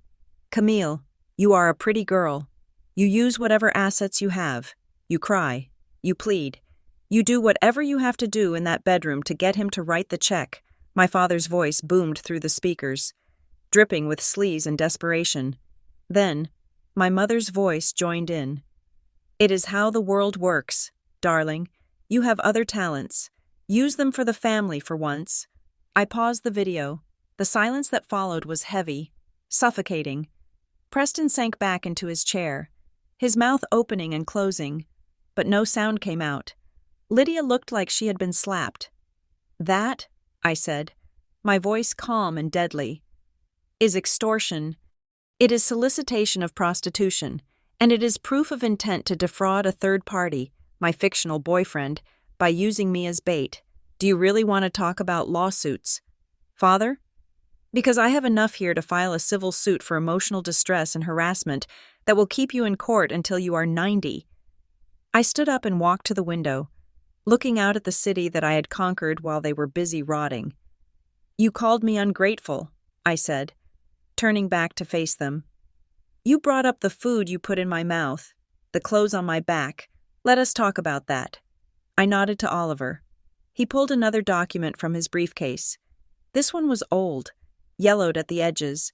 It was a copy of the spreadsheet my father had thrown at me 5 years ago, the itemized bill of my existence. "I kept this," I said. "I kept it as a reminder. You charged me for every meal. You charged me for the heat in my bedroom. You even charged me for the gas used to drive me to the hospital when I broke my arm when I was 12. I picked up a new document, freshly printed on crisp white paper. "This," I said, placing it over the old one, "is my repayment. I have calculated the total sum you claimed I cost you, $180,000. I have adjusted it for inflation. I have added compound interest at the same predatory rate Juliet accepted from the loan sharks, 10% a week. The total comes to $450,000. I looked at them. "The equity in the house is worth about $2 million. The debt I am forgiving is $20 million. I am overpaying you.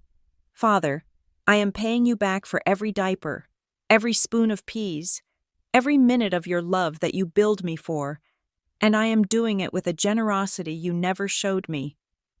Lydia burst into tears. Real, ugly tears. She reached out across the table, her hands trembling. "Camille, please," she wailed. "I am your mother. I carried you. I birthed you. Does that mean nothing? We made mistakes, yes, but we are old. Where will we go? How can you do this to your own flesh and blood? You stopped being my flesh and blood the moment you told me to sell my body to fix your mistakes," I said. "But because I am not you, I have included a provision."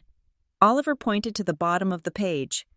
"You will be permitted to reside on the property," Oliver explained. "Not in the main house. The main house will be sealed. You will live in the guest cottage at the rear of the estate. You will sign a lease agreement. You will pay rent, $1,200 a month, if you are late by a single day. Eviction proceedings begin immediately." "The guest cottage?" Lydia gasped.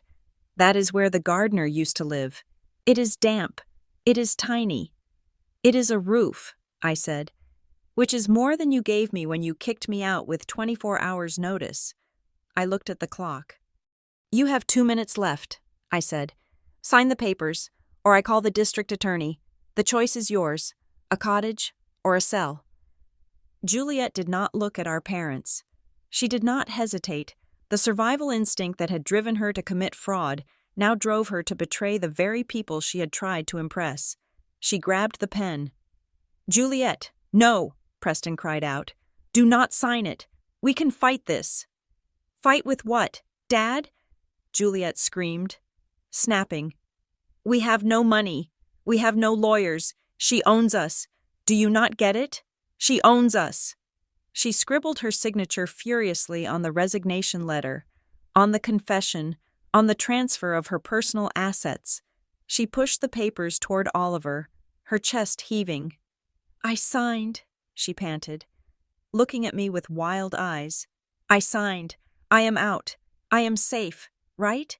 You promised." "You are safe from prison," I said coldly.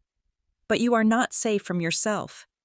Preston looked at his daughter, the golden child, the Midas, who had just sold him out to save her own skin. He looked at me, the failure, who held his life in her hands. He looked defeated. He looked old.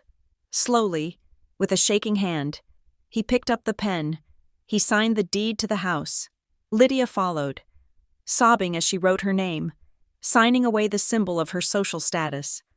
"Done," Oliver said, collecting the papers. "The transfer is effective immediately. You have 48 hours to vacate the main house and move your personal effects to the cottage. Anything left in the main house after that time will be considered abandoned property and disposed of." "Disposed of?" Lydia whispered. "My china, my furs." "Trash," I said, echoing the word she had used for my art. "Just trash." "Mother." I stood up. The meeting was over. The contract was sealed. They had signed their lives away to the devil they had created, and I felt nothing but the cool, clean wash of justice. "Get them out of my sight," I said to Oliver, as they were escorted out, broken and weeping. I didn't feel triumph. I felt efficient. I had closed the ledger.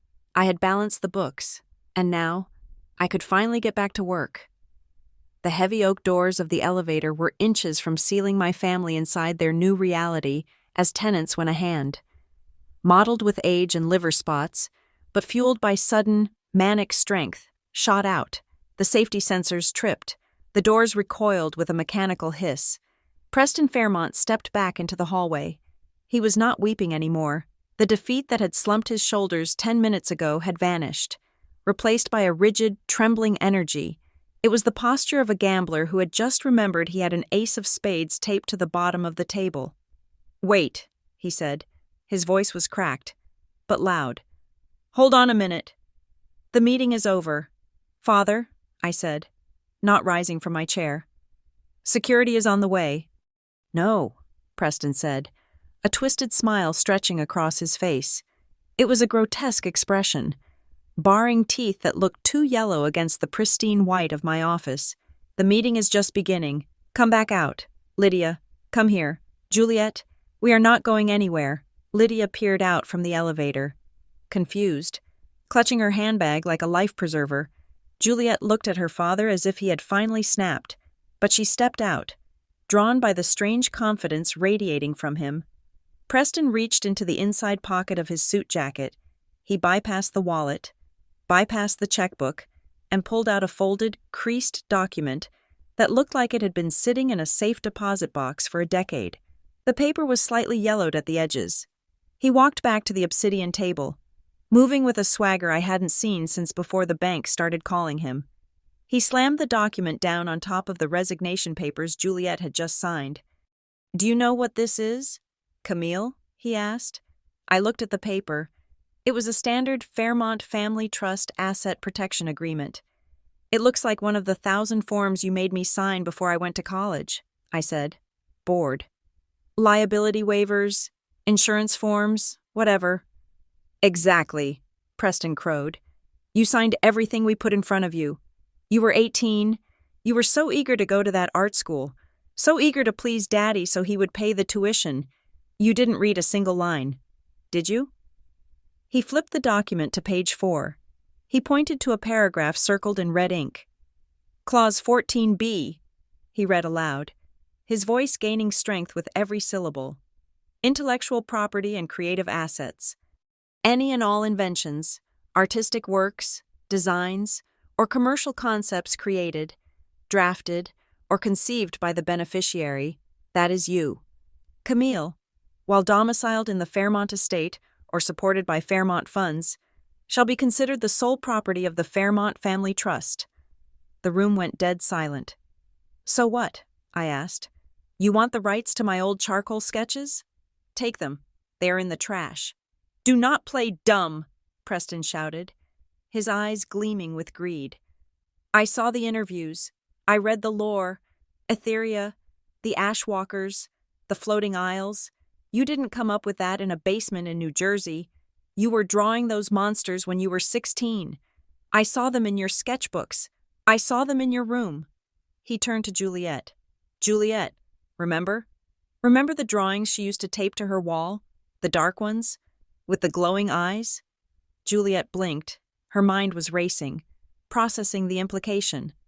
If the concept was created while I lived in their house, while I was under their financial guardianship, then under Clause 14. Yes, Juliet whispered. Her eyes widened. The fear evaporated, replaced by a predatory hunger that mirrored my father's. Yes, I remember. The Ashwalker. She called it something else back then. The Shadow Girl. But it is the same character, same sword, same cloak. She spun around to face me, her back straightening, her voice rising to a shriek of triumph. You stole our property! Camille, you built $1 billion empire on intellectual property that belongs to the Fairmont Trust. Etheria is ours. We own it, Preston declared, slamming his hand on the table again. We own the game. We own the studio. We own this building. We own you. He looked at Oliver. You are a lawyer. You know what a binding contract looks like. She signed it. She was of legal age. It is ironclad. If she tries to evict us, we will sue for breach of contract and theft of intellectual property. We will freeze every asset she has. We will shut this company down until a judge hands us the keys. Lydia, realizing the wind had shifted, let out a gasp of delight. Oh, Preston, is it true? Are we rich again? We are richer than we have ever been, Lydia, Preston sneered, looking at me with pure loathing. We are going to take it all, the penthouse, the cars, the studio, and Camille, you can have the guest cottage. You can scrub the floors in the house we own. The tension in the room was thick enough to choke on. Oliver looked down at the document, his face unreadable. To an outsider, it looked like a checkmate, a legal landmine from the past that had just blown my victory to pieces. I sat there, frozen. Well, Preston goaded, nothing to say? No more clever speeches about how you are the bank? We are the bank now, sweetheart, Juliet laughed. It was a jagged, hysterical sound. I knew it. I knew you were a fraud. You thought you could outsmart us? We made you. We own your brain. I looked down at my hands. I let the silence stretch for 10 seconds, 15 seconds. I let them taste the champagne. I let them mentally move back into the master bedroom. I let them believe they had won. Then, I smiled. It wasn't the polite smile of a daughter. It wasn't the professional smile of a CEO. It was the smile of a predator who watches a rabbit run into a snare it thinks is an escape route. I started to chuckle, a low, genuine laugh that echoed off the glass walls. What is so funny? Preston snapped, his smile faltering. You, I said, looking up. You are funny. You really think I didn't know about Clause 14b? I stood up and walked over to the table. I looked at the yellowed paper as if it were a dead insect. I have a photographic memory. Father, I remember every stroke of the pen. I remember signing that. And I remember exactly what I created in that house. I walked to the smart wall. I waved my hand, and the projection changed. It showed a timeline of digital files. You are right about one thing, I said. I did draw while I lived in your house. I drew the quiet garden. I drew portraits of you. I drew landscapes. And yes, I drew a character called the Shadow Girl. I tapped the screen. A scan of an old sketchbook page appeared. It showed a crude, gothic figure. This is what I drew in your house, I said. Look closely. I swiped to the next image. It was the concept art for the Ashwalker, the protagonist of Etheria. And this, I said, is the Ashwalker. They are the same thing, Juliet shouted. It is a girl with a sword. Wrong, I said. The Shadow Girl wears a cloak of shadows. The Ashwalker wears armor made of light. The Shadow Girl fights with a dagger. The Ashwalker wields a claymore. But more importantly, I tapped a metadata file on the screen. The source code for Etheria, the first character model, the first line of lore, the first registered copyright. I pointed to the date. January 21st, 2021. I read, 3 months after you kicked me out, 3 months after I moved into that basement, I created Etheria on a laptop I bought with my own tips. I created it while eating ramen I bought with my own money. I created it under a roof I paid for. I turned back to them. The Fairmont Trust owns the Shadow Girl. You can have her. She is worth $0. But Etheria? That was born in the darkness you threw me into. And under U.S. copyright law, the date of fixation, the moment the idea is recorded in a tangible medium, is what matters. My digital timestamps are verified by a blockchain ledger. They are immutable. Your contract applies to a girl who died the night she left your house. Preston's face went gray. The document in his hand shook violently. You are lying, he stammered. It is a derivative work. We can argue it in court. You can try, I said. But you will need a lawyer, and that brings me to the second part of why your little ambush is hilarious. I turned to Oliver. Oliver, I said, my father seems to think we are in a legal dispute. He thinks he can sue me. Oliver finally spoke. He stepped forward, closing the binder on the table with a finality that sounded like a gunshot. Mr. Fairmont, Oliver said, his voice smooth and terrifyingly professional. You seem to be under the impression that I am merely Ms. Noir's general counsel. You are her lackey, Preston spat. Actually, Oliver said, adjusting his cufflinks, I am the managing partner of Nemesis Ventures. I am the sole trustee of the blind trust that holds the assets of C.F. Noir. But more relevant to your current situation, I am also the individual who conducted the due diligence on Fairmont Horizon. Juliet froze. What? 6 months ago, Oliver said, looking directly at Juliet. Ms. Noir instructed me to investigate your firm. She didn't just want to buy your debt. She wanted to know why you were in debt. So, I bought your data. I bought the server logs from your IT provider. I traced the wire transfers to the Caymans. You spied on us? Juliet whispered. I conducted an audit, Oliver corrected. And what I found was not just negligence. It was criminal enterprise, Ponzi schemes, wire fraud, tax evasion. He paused, letting the words hang there. Mr.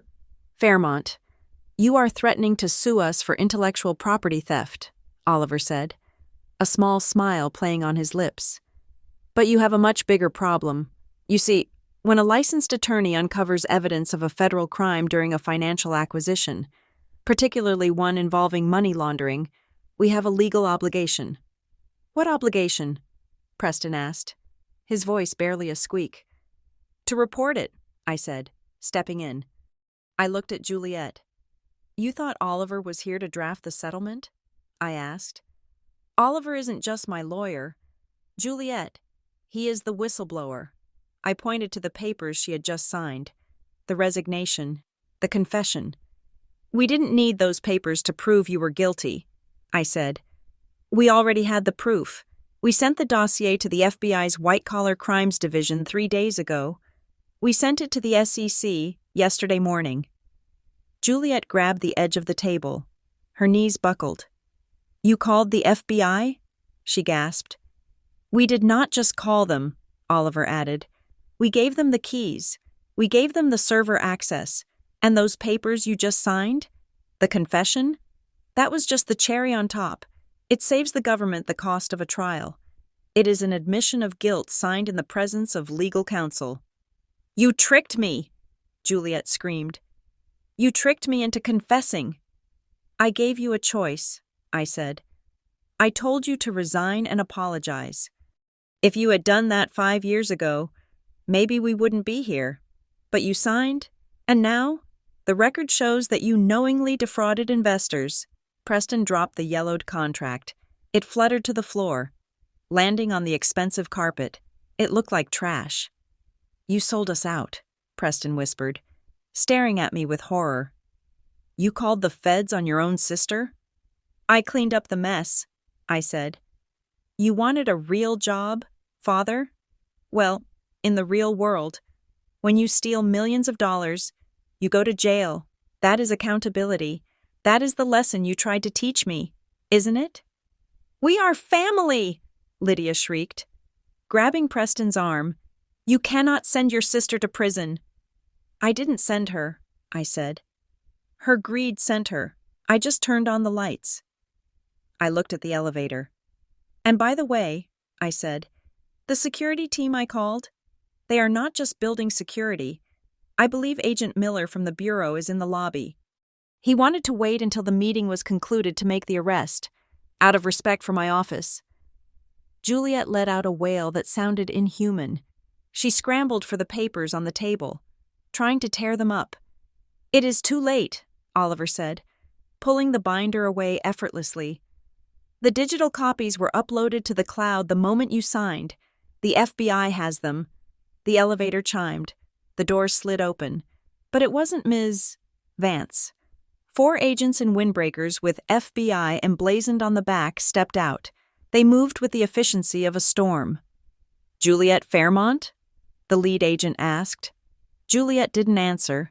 She was sobbing, collapsed on the floor, surrounded by the wreckage of her arrogance. You are under arrest for securities fraud, wire fraud, and money laundering, the agent said, pulling her up. He cuffed her hands behind her back. The click of the handcuffs was the loudest sound in the world. Preston and Lydia stood there, watching their golden child being shackled. They looked at me. They looked for mercy. Camille, Preston begged. Please, stop this. Tell them it was a mistake. We will give you the contract. We will burn it. Just stop them. I looked at him. I looked at the man who had thrown my life away over a lobster dinner. I cannot stop the law. Father, I said. And besides, I thought you liked strict rules. 24 hours. Remember? I walked over to the elevator as the agents dragged a weeping Juliet inside. Preston and Lydia followed, stumbling, their faces gray with shock. They were not being arrested yet, but their assets were frozen, their reputation destroyed, and their daughter was in chains. As the doors began to close for the second time, I looked Preston in the eye. Clause 14B, I said softly. You should have read the fine print on my contract. The house always wins, and today, I am the house. The doors shut. I turned back to Oliver. He let out a long breath and loosened his tie. That, Oliver said, pouring himself a glass of water, was the most ruthless thing I have ever seen. Was it? I asked. I walked to the window. I saw the flashing lights of the police cars down on the street, 50 floors below. They wanted a story, I said. They wanted a drama. I just gave them the ending they wrote for themselves. I picked up the yellowed contract from the floor. I didn't tear it up. I walked over to the shredder and fed it through. The machine whirred, eating the last claim they had on me. Now, I said to Oliver, let us get back to work. I have a universe to run. The heavy silence that followed the closing of the elevator doors did not last long. Just as the metal panels sealed Juliet's screams inside the shaft, the indicator light turned red and stopped abruptly. The doors slid back open. 2 more agents stood there, blocking the exit. They were not there for Juliet. They were looking at Preston and Lydia. Mr. and Mrs. Fairmont, the lead agent said. Stepping into the conference room, he held a clipboard, his face grim and impassive. We have just received a warrant from the district attorney regarding the seizure of assets connected to the Fairmont Horizon investigation. Preston stepped back, stumbling over his own feet. His face was a mask of confusion. What? No, you have the wrong person. Juliet is the one you want. She just left. We are just the parents. You are the guarantors, Oliver Sterling interjected, his voice cutting through the air like a scalpel. He stood beside me, watching the scene with the cold detachment of a man who had already read the final chapter.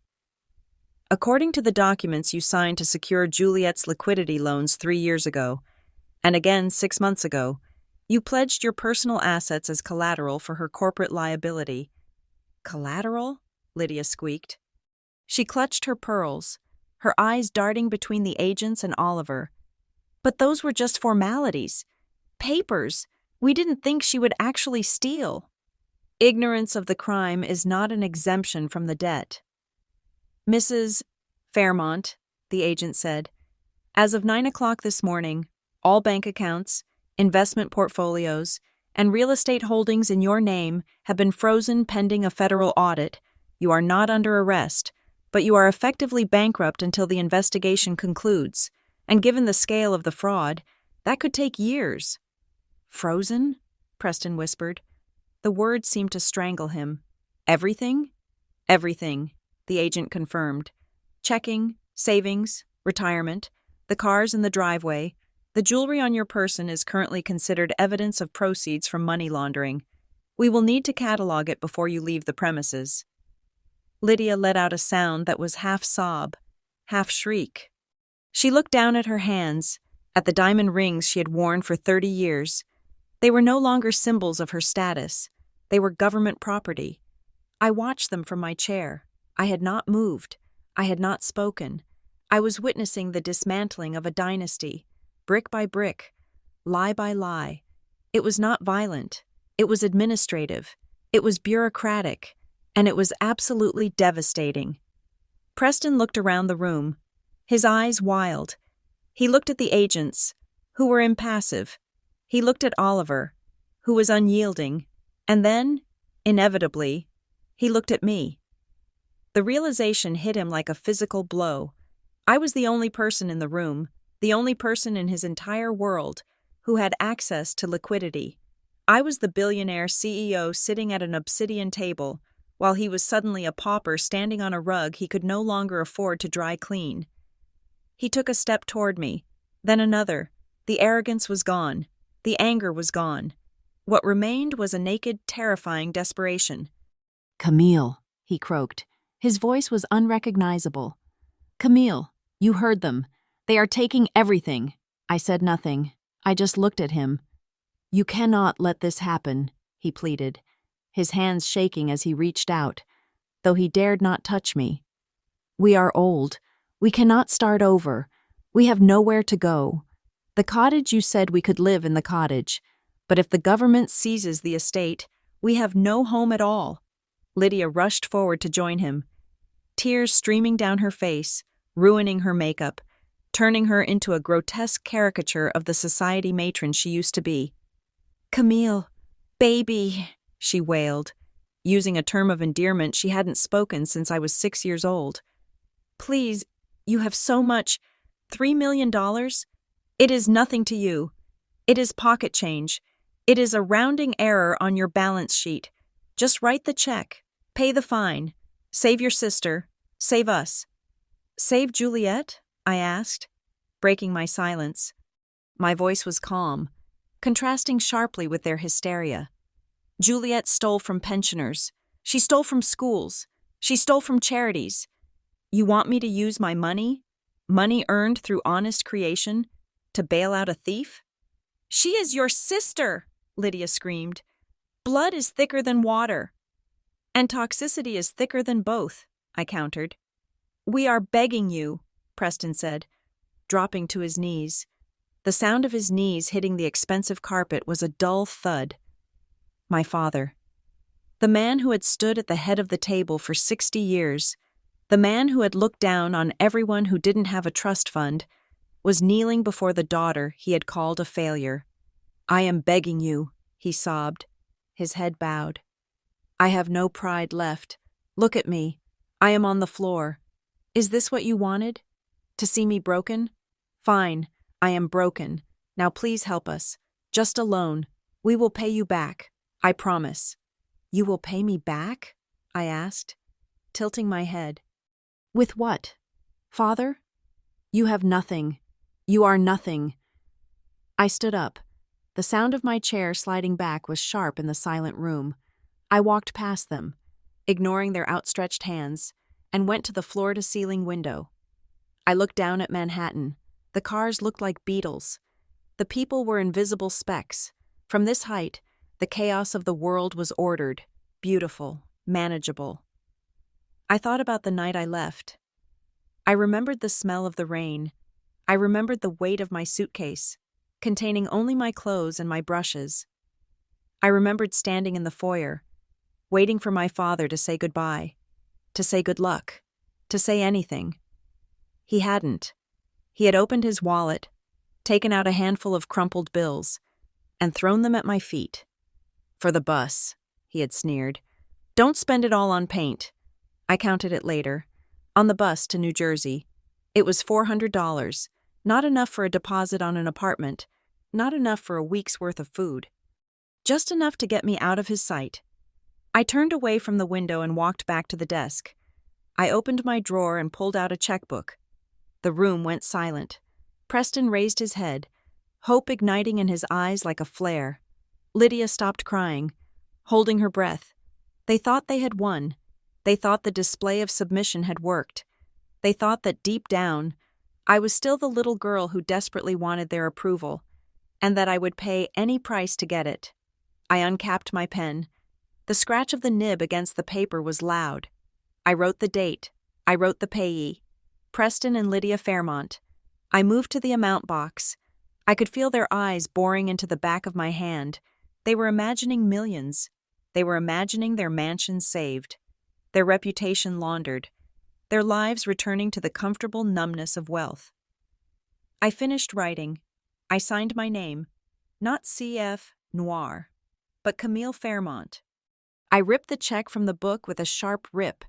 I walked over to where my father was kneeling. I held the check out to him. Here, I said. Preston scrambled to grab it.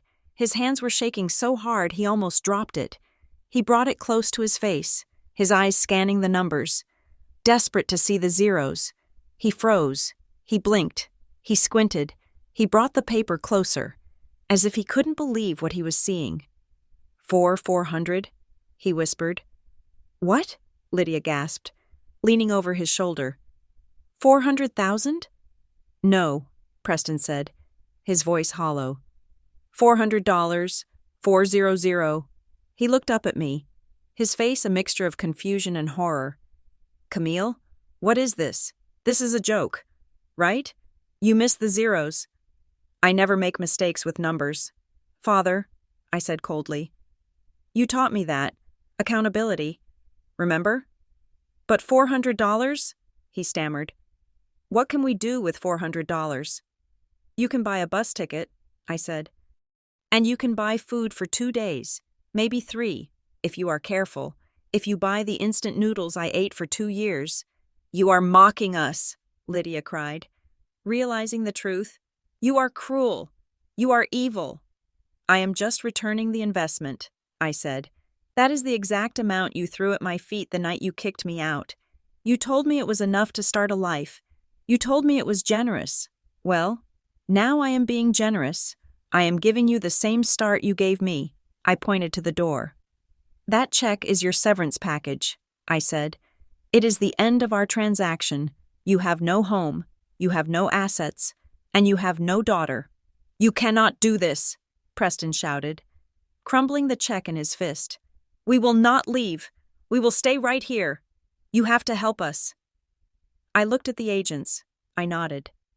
Agent, I said, these individuals are trespassing on private property. They have been given a generous settlement, which they have just rejected. Please remove them. With pleasure, Ms. Noir, the agent said. He signaled to his partner. They moved in. They didn't use handcuffs, but their grip on my parents' arms was firm. Brooking no argument, they hoisted Preston to his feet. He was limp, his energy spent, his spirit broken. Camille! Lydia screamed as they were dragged toward the elevator.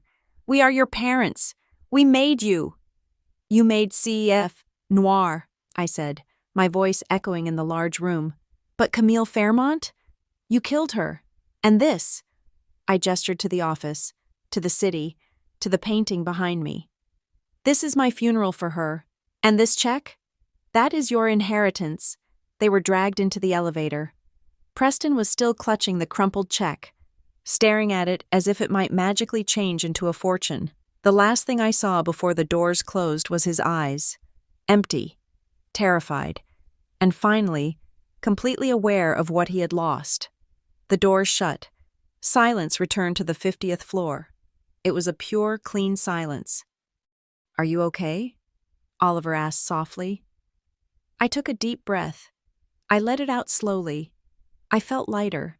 The weight that had sat on my chest for 5 years, the need to prove them wrong, The need to show them, the need to scream, was gone. "I am fine," I said. "Better than fine." "That check," Oliver said with a small smile. "That was poetic." "It was accurate," I said. "It was the only honest money they have ever received." I walked back to the head of the table. I looked at the painting, the quiet garden. For years, when I looked at it, I saw rejection. I saw the lobster shells. I saw the floor. Now, looking at the weeping willows and the empty chairs, I saw something else. I saw resilience. I saw the beginning of a journey that had forged me into iron. The painting wasn't a scar anymore. It was a trophy. "Oliver," I said, "have maintenance clean the carpet where he knelt, and then order lunch. I am starving." "What do you want?" he asked. "Lobster," I said, smiling. "The biggest one they have." An hour later, I stood on the balcony of my office. The wind whipped at my hair, but I didn't feel the cold. I looked down at the street, 50 stories below. It was tiny, but I could see them. 2 small figures standing on the sidewalk. They were huddled together against the wind. They looked lost. They weren't moving toward a limousine. They were just standing there, clutching their coats, looking up at the tower of glass and steel that pierced the sky. They were looking for me. I placed my hand against the glass. I didn't wave. I didn't feel pity. I felt a profound sense of closure. They were in the real world now, the world of cold winds, of bus schedules, of counting pennies, the world they had exiled me to. I turned my back on the window. I walked over to my desk, where my drawing tablet sat waiting. The screen was glowing, displaying the unfinished final panel of the Etheria saga. The Ash Walker stood on the precipice of a new world, her sword sheathed, the storm clearing behind her. She wasn't fighting anymore. She was building. I picked up the stylus. "This," I whispered to the empty room, "is my real job," and I began to draw. Thank you so much for listening to this story. It has been a journey of revenge, justice, and the ultimate realization that sometimes the best payback is simply outgrowing the people who tried to keep you small. I would love to know where you are listening from. Are you tuning in from the busy streets of New York, the quiet suburbs, or somewhere halfway across the world? Please leave a comment below telling me your location and sharing your thoughts on Camille's final decision. Did Preston and Lydia deserve that check? Or was it too harsh? Let's chat in the comments. If you enjoyed this story, please consider subscribing to the channel BitterSweet Drama Stories. Don't forget to like the video and smash that hype button so this story can reach more people and we can continue to bring you these dramatic tales of justice served cold. Thank you for your support.